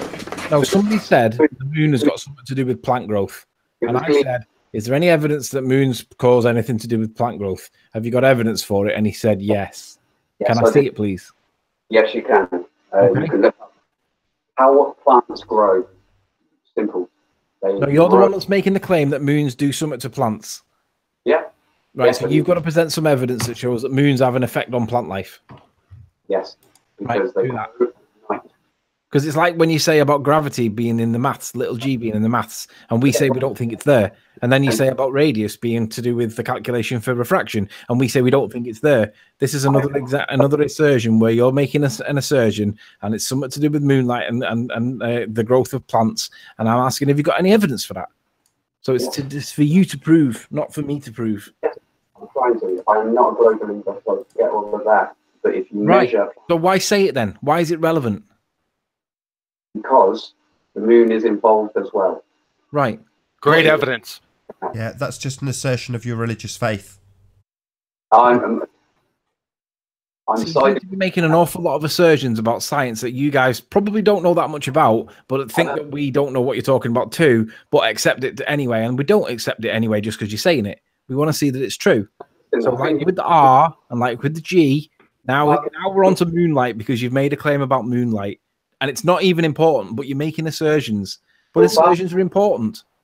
You're barking up the wrong tree. Seriously. No, I'm not barking up the wrong tree. You're the one that's making assertions, and I'm asking for proof. He's going to start with cliches now. When are anecdotes coming? Let me explain. If you let me explain, I am siding with the flat earthers. Yeah, Nathan just said it's to do with the sun, and I added and the moon, because it's commonly known throughout all plant growth happens at night time. Right. So what's the moon got to do with this now, then, other than the fact that you've made an assertion? That it helps defeat the argument of gravity. Gravity is supposed to be pulling it down. No, it isn't. Gravity? Pulling it out. Gravity? Which gravity? There is no gravity. Electrostatic gravity is the one I follow. You're barking up the wrong tree. You're attacking me like a cobra. No, you're making claims, and we're trying to hold your feet to the fire so you can support your claims. I can say invisible three-toed gnomes. It doesn't, I could say anything, but I have to support it. So what gravity, and show the scientific experiment validating it. Simple. I'm saying this to back the assertion there is no gravity. Right, but you've said an assertion that moonlight affects plant growth. Yes, because regardless of its context, you've said an assertion. Now, I don't know whether that's true or not, and I'm stupid, and I want you to prove that moonlight does do what you say it does. Okay, check how plants grow. They do not grow. No, I'm not checking it. You've made the assertion. You present whatever you accept to be true as evidence that moonlight does something with plants. That's it. I will find. Give me 5 minutes. Okay. In the meantime, back to gravity. Yeah, so I don't know again if you can see my screen. So this is the, obviously not to scale, but heliocentric representation of the sphere Earth with this guy standing on it. And according to Tommy, the plants grow towards the light and are pulled towards the centre of gravity. So I'd like to know why it is that trees on the equator aren't sprouting out sideways. Why do they still go? Gravity pulls things towards the center. So are you sure it's gravity or invisible three-toed gnomes? I'm pretty sure it's unicorn farts. I'm not sure. This thing. This misconception that when you're in Australia, you're walking on the ceiling and every should be like because it'd take you like over a year to walk around the Earth. It's absolutely massive. Like I don't think that's why you get. That's a great story. Yeah. How many more stories you got? How many other stories? I've got quite a few, really. I've got like I know they're just those stories. It's just the way that the in the northern hemisphere, where you can only see certain stars, and then you can only see the other certain stars, like the seventh star on a globe. Yeah. So earlier I asked you to look up something called begging the question. So you just used the word hemisphere. So before we've gone anywhere with your example, you're trying to prove that the Earth is a sphere, but you've already got us on a sphere. You used the words hemisphere. See, JLB was also guilty of this recently. He decided to beg the question and say, well, how do the southern stars get explained on a flat plane? I go to the southern hemisphere, and what do you know? Southern pole rotation. So it's an affirming the consequent. It's a formal logical fallacy. If the Earth is a sphere, we will see southern pole rotation. We see southern pole rotation, therefore the Earth is a sphere. It's a formal logical fallacy known as affirming the consequent. How you like that? 7 stars, and that's going to only be explained yet again on the dome. And I just want to know, like, Nathan, are you like religious? Do you believe in God? And do you believe that the world's designed and it's a flat firmament over our head? And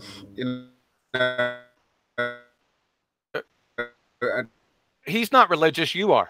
Yeah, stars you've already pointed this out. You believe it's designed. You've already pointed this out when you brought up a piece of information that you didn't understand but just accepted based on pure faith.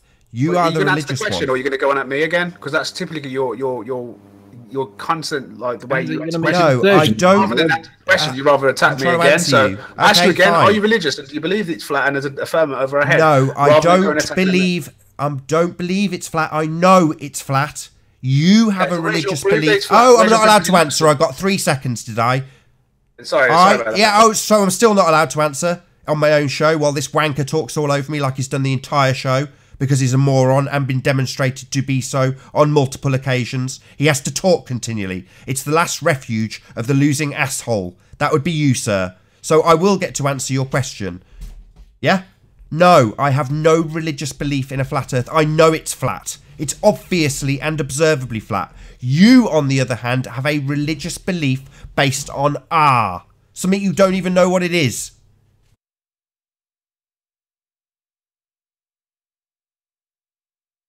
I think what he's asking is, do you have any belief in a god or anything like that? What the hell's that got to do with anything? We're talking about the shape of the earth. Who cares whether or not I believe in God when we're talking about the shape of the earth? My belief in the ethereal is irrelevant when we're talking about reality. So his question is totally inane, totally pointless and irrelevant, especially when he has a religious belief in the topic we are talking about. He has a religious belief based on R. I have no religious belief about the shape of the earth. It's obviously flat. Because it looks flat, therefore it is. That's what you're saying. No, it's obviously and observably flat. Have the evidence to prove your assertion. Yeah, again, Nathan hasn't answered the questions that I've proposed to him. Instead, I have. You asked me if I've got a religious belief, and I've said it on multiple occasions. No, I have no religious belief in the shape of the earth. It's obviously and observably flat. You, on the other hand, have decided to take the concrete nouns that we see around us at distance and give them the title of phenomena, based on a model, based on R, based on your religious faith in that model. So you're protecting your religion and accusing me of being religious, which is just absolutely hypocritical. It's not hypocritical. I don't have any religious beliefs. I look at a building across the way and say, building. That's the end of my explanation. I don't even have to go into an explanation. I just see a building. It's very far away. Why? Because the earth is obviously and observably flat. It doesn't even need me to say that. I just see a building. Needs zero explanation. You, on the other hand, see a building across the way and say, that's a phenomena. We shouldn't see that. The earth's in the way. Why? Because you have a religious belief in an R value, in a globe model. That is your religious belief. Do you believe in a creator? Jesus, do you believe the why world are you is so designed? hot on your mic? Is that a yes or a no? Third time. I have no question. Narcissistic. Yeah, I'm trying to answer again and you're talking. No, I don't have a religious belief in the shape of the earth. You do. Never asked you that. I asked you if you believe in God or a creator. That was. Who cares? Who cares if I believe in God or creator? What the hell does that have to do with the shape of the earth? Absolutely nothing, other than for you to pour scorn on whatever I answer with. Tommy, why does it matter whether he has a religious view or not? If his foundation is created, he's not a religion, and I'm quite happy to believe if what makes most sense. And if it's flat, it's not a problem to me. But to him, it is a problem if it isn't flat because it attacks his core belief. No. So what's the answer to my question? Why does it matter if he has a religion or no religion? Is it behavior? No. Why? No, it doesn't. No, that doesn't matter. Why does it matter? As I said to you, because it stems from he's actually defending his religious belief, accusing me of defending my religious belief, when really it's the guilt he's accusing. I'm not trying to defend my religious beliefs. So you're accusing Nathan of projection? Is that what you're saying? Yes, that's exactly what's happening here. No, it's completely the opposite. You are projecting your religious faith onto me. You have a religious faith. When you see something in the distance, you say, I shouldn't see that because there's a model. That would be the thing you worship and believe in. The globe model, based on a presupposition of R. So you have a faith in R, and you will literally defy the thing you see with your own two eyes based on your religious faith. Now, when I look at the same thing, I just say building. No explanation required. Thing is, we can tell the reason that we see these buildings is because of things like superior mirages and atmospheric refractions. Because so it's not just being seen. like I've just asserted, it's actually a mirage. It's something that's not really there because the model says it's not really there. We can't just see it with our own two eyes. It's actually a mirage. Exactly as I've just said. You are asserting your religious belief. So I just see a building. Shut up! I just see a building because it's there. You see a building, but it's not really there. It's a mirage because your model says it's a mirage because you have a religion. We can observe that things are mirages. There's actually this person on Twitter. I'm trying to find the exact thing where he shows that miraging is having an effect on how much we can see of these buildings. And you think these mirages can just bring back a whole building behind a curve? Yeah. Can I just point out, Nathan, that we've not had closure on the gravity point, or on the radius point, or on the moonlight point, or on the pressure, or on the pressure without a container point, which is why we were on gravity in the first place. Can I take it last first and do the moonlight? Are you going to prove that moonlight has an effect on plants? I've got papers, 2 garden sites, all backing up my assertion, yes. Right, present your screen and let's see what you got, and let's see if it's credible, and let's see what point it makes. Let's see. Now, let's go with the idea that he's about to prove a point. Gents, this is what you need to do to prove a point. If he's going to cite paperwork of something to prove something, this is what you need to do. I think that's it. Anyone see the screen? We can. Okay. So we have. And bearing in mind, I am not a globe. So any mentions of gravity is the cause, I do not believe that. All I believe is that, or all I'm looking to prove is that the moon has an effect on plants. Okay. So, Journal of Plant Studies, published paper, published by the Canadian Centre for Science and Education, 2013, accepted 2014. In the interest of moon-related fluctuations in tree biology and physiology, has been revised by recent experimental research, which could confirm the existence of real phenomena. In this context, previously published extensive data from germination tests from the European schools using established standards. Either way, this is a paper on exactly what I was talking about. If I go to the conclusion, and obviously gravity gets involved, but at one point I was making. Right now, what I want you to point out is somewhere in this document where it states that moonlight caused this effect, whatever effect it was. Find something that proves causation and why it says it. That's what we need. So I'm applauding you for bringing something. Now I want to see the part where it proves or says. There you go in the conclusion. Yeah, be it tested with the help of orthogonal contrast C1 to C3, which I'll give you papers either way if you need. In the germination process of spruce in particular receives, it was the top bit, tested with the help of orthogonal contrast C1 to C3, or with the help of contrast to C4 alone, which corresponds directly to showing both statistical weight demonstrate the significant relevance of the factor of moon phase. Right. So now you've presented some evidence that proves a point. Now, my question is, we can accept based on this evidence that there is probably an effect with moonlight on plants. Yes, so let's put it back to the other two drongos who make the claim about gravity and radius. Is there any evidence of gravity or radius that you gents can produce that helps prove your case, like this gent's just done? Because now we can say that it appears that moonlight does cause plants to do stuff. I have this site here from Science ABC, and it says, okay, let me see where it, okay, so it says, how do seeds figure out the effect of gravity and grow in the right direction? Short answer, seeds can sense gravity and position themselves in accordance with it. This behavior is dictated by a physical phenomenon called gravitropism. Can we see this on screen, please? Yep. Can we see this on screen, please? Which gravity? Yeah, I'll just... I unshared, yeah? No, the guy speaking now, planar. Yeah, that's it. Let's see. Yeah. So we want to know what the citation is first. Where's it from? It's from scienceabc.com.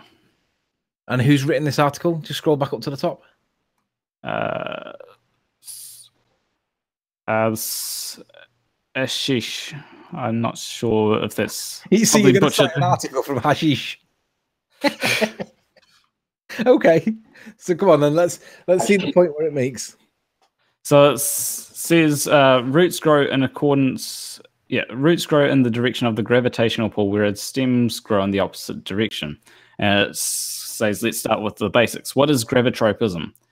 Gravitropism is simply a plant or fungus's growth movement in response to gravity, also referred to as geotropism. It is commonly observed in most plants and other organisms. The roots of a plant show positive gravitropism as they grow towards the gravitational pull, while the stem displays negative gravitropism as it shoots upwards away from the gravitational pull.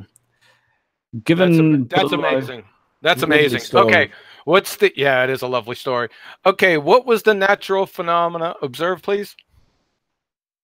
Yeah, because what we want to see is how did they prove this gravitropism? Well, it says here, given below is a picture that clearly depicts the phenomenon. That looks like a concrete noun to me. That looks like roots have grown through the top of an archway on a bridge. So what? Where's the phenomena? Well, it's growing downwards. So you're saying the naturally observed phenomena still not a is... phenomena. No, hold on. Tree roots grow downwards. That's the phenomena, would you say? Yes. Okay, do you know downward, right? Do you know what downward is as a term? Well, I'm using it as a term, you know, if you've got something and it falls, that's the direction it falls in will be down. What is down though? What is down as a descriptive thing? What is down? Well, it depends on what model you use. You know, so it depends. So it depends. Is another way of saying it's relative, right? Yeah. So you're going to look at a relative direction as an observed phenomena. Is that correct? Yes. And I would add to that I don't think this even satisfies the definition of a phenomena. It looks more like a concrete noun. I don't see. Not in a model, but in real world. What is down? Just in the real world. Well, all I see is what looks like roots that have grown through a bridge. All right, hold on a second. Hey, Nathan, let's go ahead and allow him his observed phenomenon here. Let's go through the steps. Let's see what he comes up with. You want to share my screen? Yeah, we'll do this and then we'll round out. You want to share my screen, Nathan? Yeah, I've shared your screen. If you want to, we'll go through it step by step and then we'll round out the show on this note, I think. Okay. You're on. Tell me when it's up. Yeah. You're up. Oh, I'm sorry. I got the last catastrophe still in here. Just as you're letting someone talk, you're going to end the show. It's fast. That's interesting. Well, he's an hour over anyway. It should have finished at 4 p.m. Yeah, I lost track. It has been good, and honestly, I've enjoyed it. And you know, thanks for allowing us to grow upside down, right? Tree roots grow down. Tree roots grow down. Well, I don't want to do it for you. I don't want to. You put it in your words, if you will. Is it gleam? I'm just asking him if that's the observed phenomenon. Sorry, the tree roots grow downwards. Tree roots grow downwards? Yes.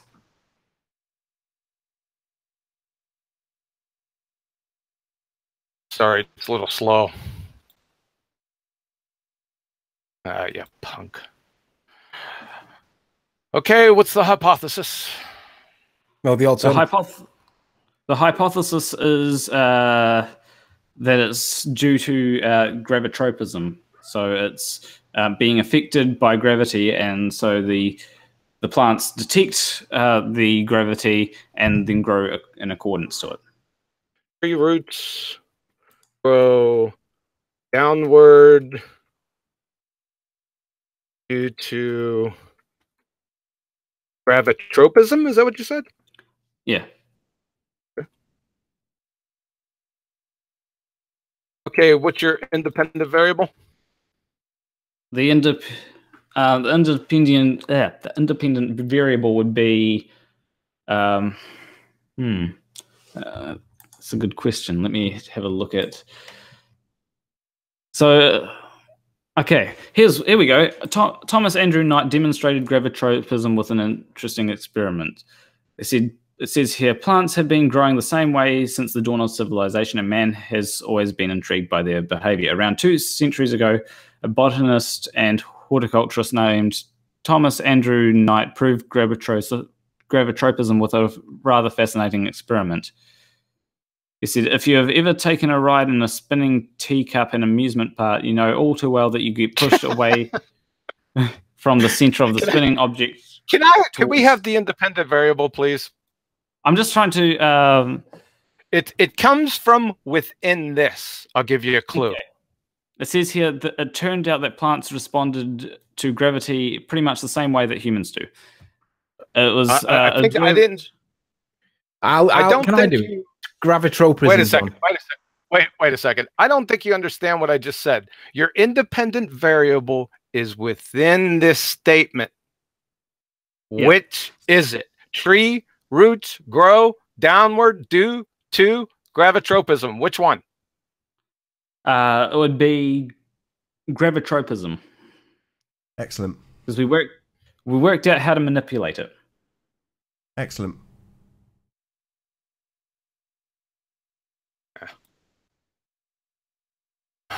Okay.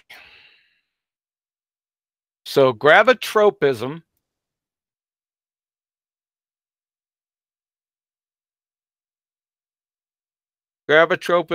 causes tree roots to grow downwards. That's it? Yeah. Yes. Okay. What's gravitropism? Gravitropism is... You have to physically manipulate this as an independent variable. Yes. So if you spin... So if you have a seed, right, and some dirt, and you spin this dirt so if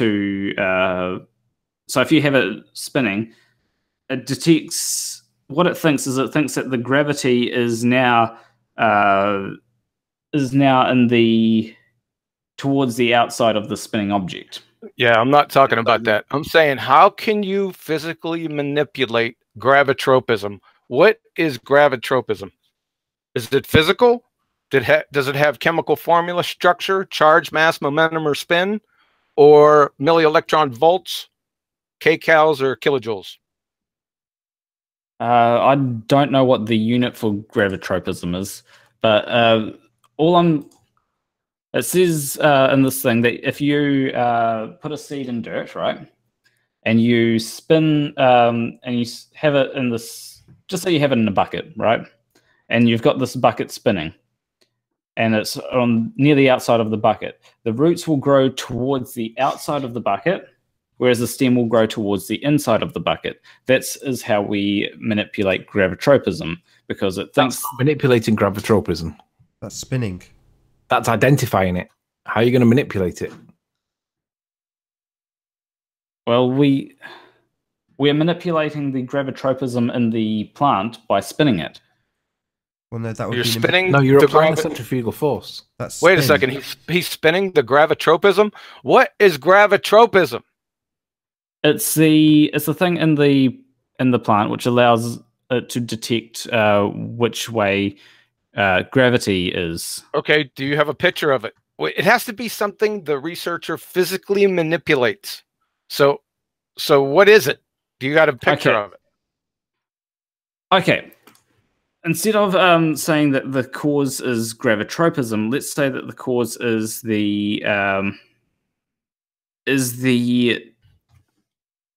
what the plant thinks is the direction in which the plant thinks gravity is pointing. Sorry, plants don't think. Well, the way in which the plant identifies gravity to be pointing. How can it identify? Plants are not sentient or intelligent. They're not identifying anything. You can still, even though something isn't sentient, it can still identify certain things, like bacteria. Oh, it can. Bacteriums can identify that something is food because it's inbuilt into it, into its it can identify that something will give it nutrients because. Sorry, I've got to stop you. Sorry, I've got to stop you there. So this was what Tommy did when we had him over a barrel. He went on to a completely different topic. So at the moment, you're claiming gravitropism, and we are trying to establish scientific validity. We're not at the experimental stage yet. We're at the hypothesis stage, and you're failing flat on your face because the thing you're trying to prove is your cause is gravitropism, and it's been pointed out that you can't show it us. You can't give us something to manipulate. The gravitropism is the mechanism by which, the gravitropism is the mechanism by which the plants identify the direction of gravity. Yeah, we're trying to establish that through systematic experimentation, i.e. science. And the first thing we would do to establish that would be to formulate a hypothesis, which is what John is trying to take you through right now. Yes. Right. Well, the problem we're up against is the very thing that you're trying to prove exists is the thing you're claiming is your independent variable, even though you haven't shown it to exist. So how are we going to vary and manipulate this independent variable? Well, we do this by spinning this bucket. By spinning this bucket, we know that the plant has identified the direction in which it should grow because it thinks, okay, this way is the direction in which gravity is pointing. So your independent variable is spinning bucket. Yeah. Right. So your cause, sir, in this cause and effect relationship, without doing any experimentation, just based on your hypothesis, according to you, the cause in this cause and effect relationship is spinning bucket, not gravito, whatever the hell you think it is. Gravitropism is a mechanism. You see, this is the non sequitur tautology test, and this didn't pass, sir, because you have spinning bucket causes tree roots to grow downwards. Well, in this case, it would be the. That's breaking it. That's breaking it down into a way that's not what it's saying. That's not the full story. There's a lot of variables into that will accumulate to the answer you're looking for. A lot of variables. So you're talking about a complex hypothesis. Sorry, excuse me. Did you just say a lot of variables? What I'm thinking is, if it's a spinning bucket, then it's obviously trying to counteract the gravitational fall. And if it's still growing the same way, that's why they're saying, well, it's obviously the gravity's causing it. Did you hear my question? That's my assumption. Did you hear my question? Did you say a lot of variables? Nathan, rather than going narcissistic and start to go onto me, no, picking at little things and being really petty. Tommy, stop being an idiot. Answer his question. What's his question? Try and repeat it. He never answers any of my questions, by the way. So, sorry, try and repeat it back to me. Let's see if you pass the intelligence test of being able to listen to somebody. Answer any of my questions. You've not gone. All you've done is. Let's see if he passes this intelligence test while he talks non-stop. I'll stick him on mute. Let's see if he can pass the intelligence test. What was the question I asked you? Whether you was religious or not, and whether you believe God designed the whole place, and yet you wouldn't answer that. God. No, that was a question you asked me. So you failed this intelligence test miserably. I have asked you to repeat the question I asked 3 times to you, literally within the last 60 seconds, and you can't do it. That is how stupid you are. We are literally dealing with the dregs of society in terms of intelligence. You are, quite literally, thick. That's what you are. My word! He's rumpusing, he's killing us in here. Now, can we get back to the hypothesis? This is just a simple diversion, right? Let's get back to the hypothesis, because this is a train wreck. Now we got spinning bucket, right, as your independent variable. Where is the spinning bucket up here in your hypothesis? Okay, I'm just trying to work out the best way to describe this, because it's 4 a.m. where I am. So the independent variable should be described as something like the independent variable should be described as gravitropism, because that's what you say is causing the roots to grow downwards. Well, I'm trying to think of the value that we use because according to your hypothesis, this statement right here, due to gravitropism must be It's just that simple. Yeah, I get what you're saying. The thing that would actually be applied here, because gravitropism is the mechanism by which it detects gravity, right? So we can't physically adjust gravity, but we can. We can't physically manipulate it. So by definition, this independent variable is invalid. But we can manipulate the direction which it thinks gravity is pointing. Direction is not an independent variable. How are you going to do that? Sorry, you just said you couldn't manipulate gravity, so how are you going to manipulate the direction of the gravity that you can't manipulate? We can manipulate the way in which it detects gravity to be pointing. What? So, I'll tell you what. One second. You said this is the alternative hypothesis. What is the null? That's what I'm interested in. This is what I was What would be the null hypothesis? So what's the null? Say again. Let's get this train ready. The null hypothesis would be that tree roots would grow downwards regardless of which way gravity would be detected.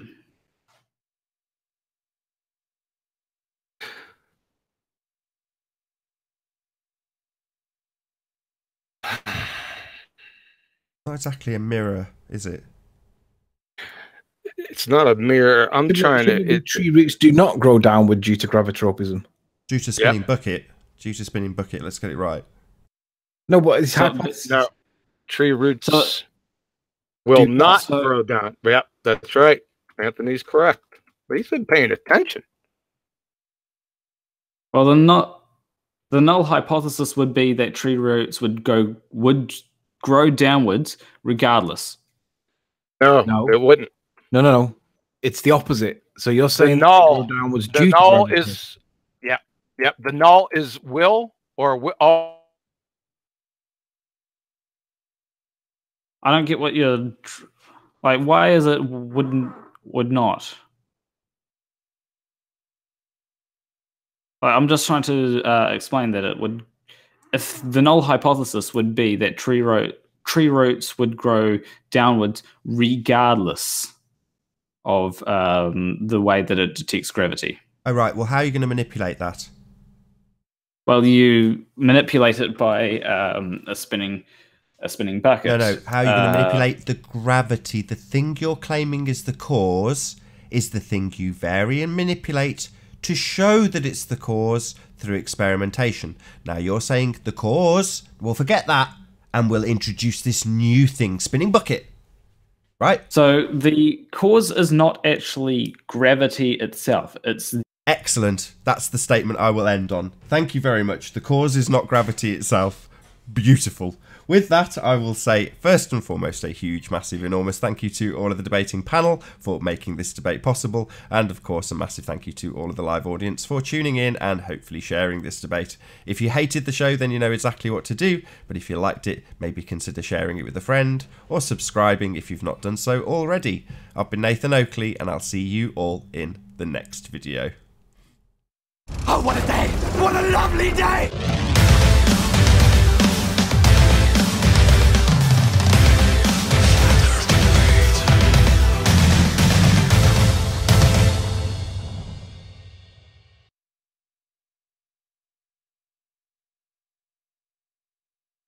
We just call and it's gonna be until Monday or Tuesday. Fucking horrible. So what's your position with Pontchartrain? Are you still of the view that you didn't validate his experiment, his observation results, or have you changed your position, or what? Where are we at? Yeah, no, I mean, it didn't match. It really didn't match. It was kind of close enough, but not really. I mean, I'm still confused. You guys see it in the big screen. I gotta put it side by side and see what's going down. Yeah, I agree. It doesn't validate his work because there's too many differences with it. But they're claiming that it does, and I'm like, what fucking planet are you on? Did you not play Spot the Difference as a kid?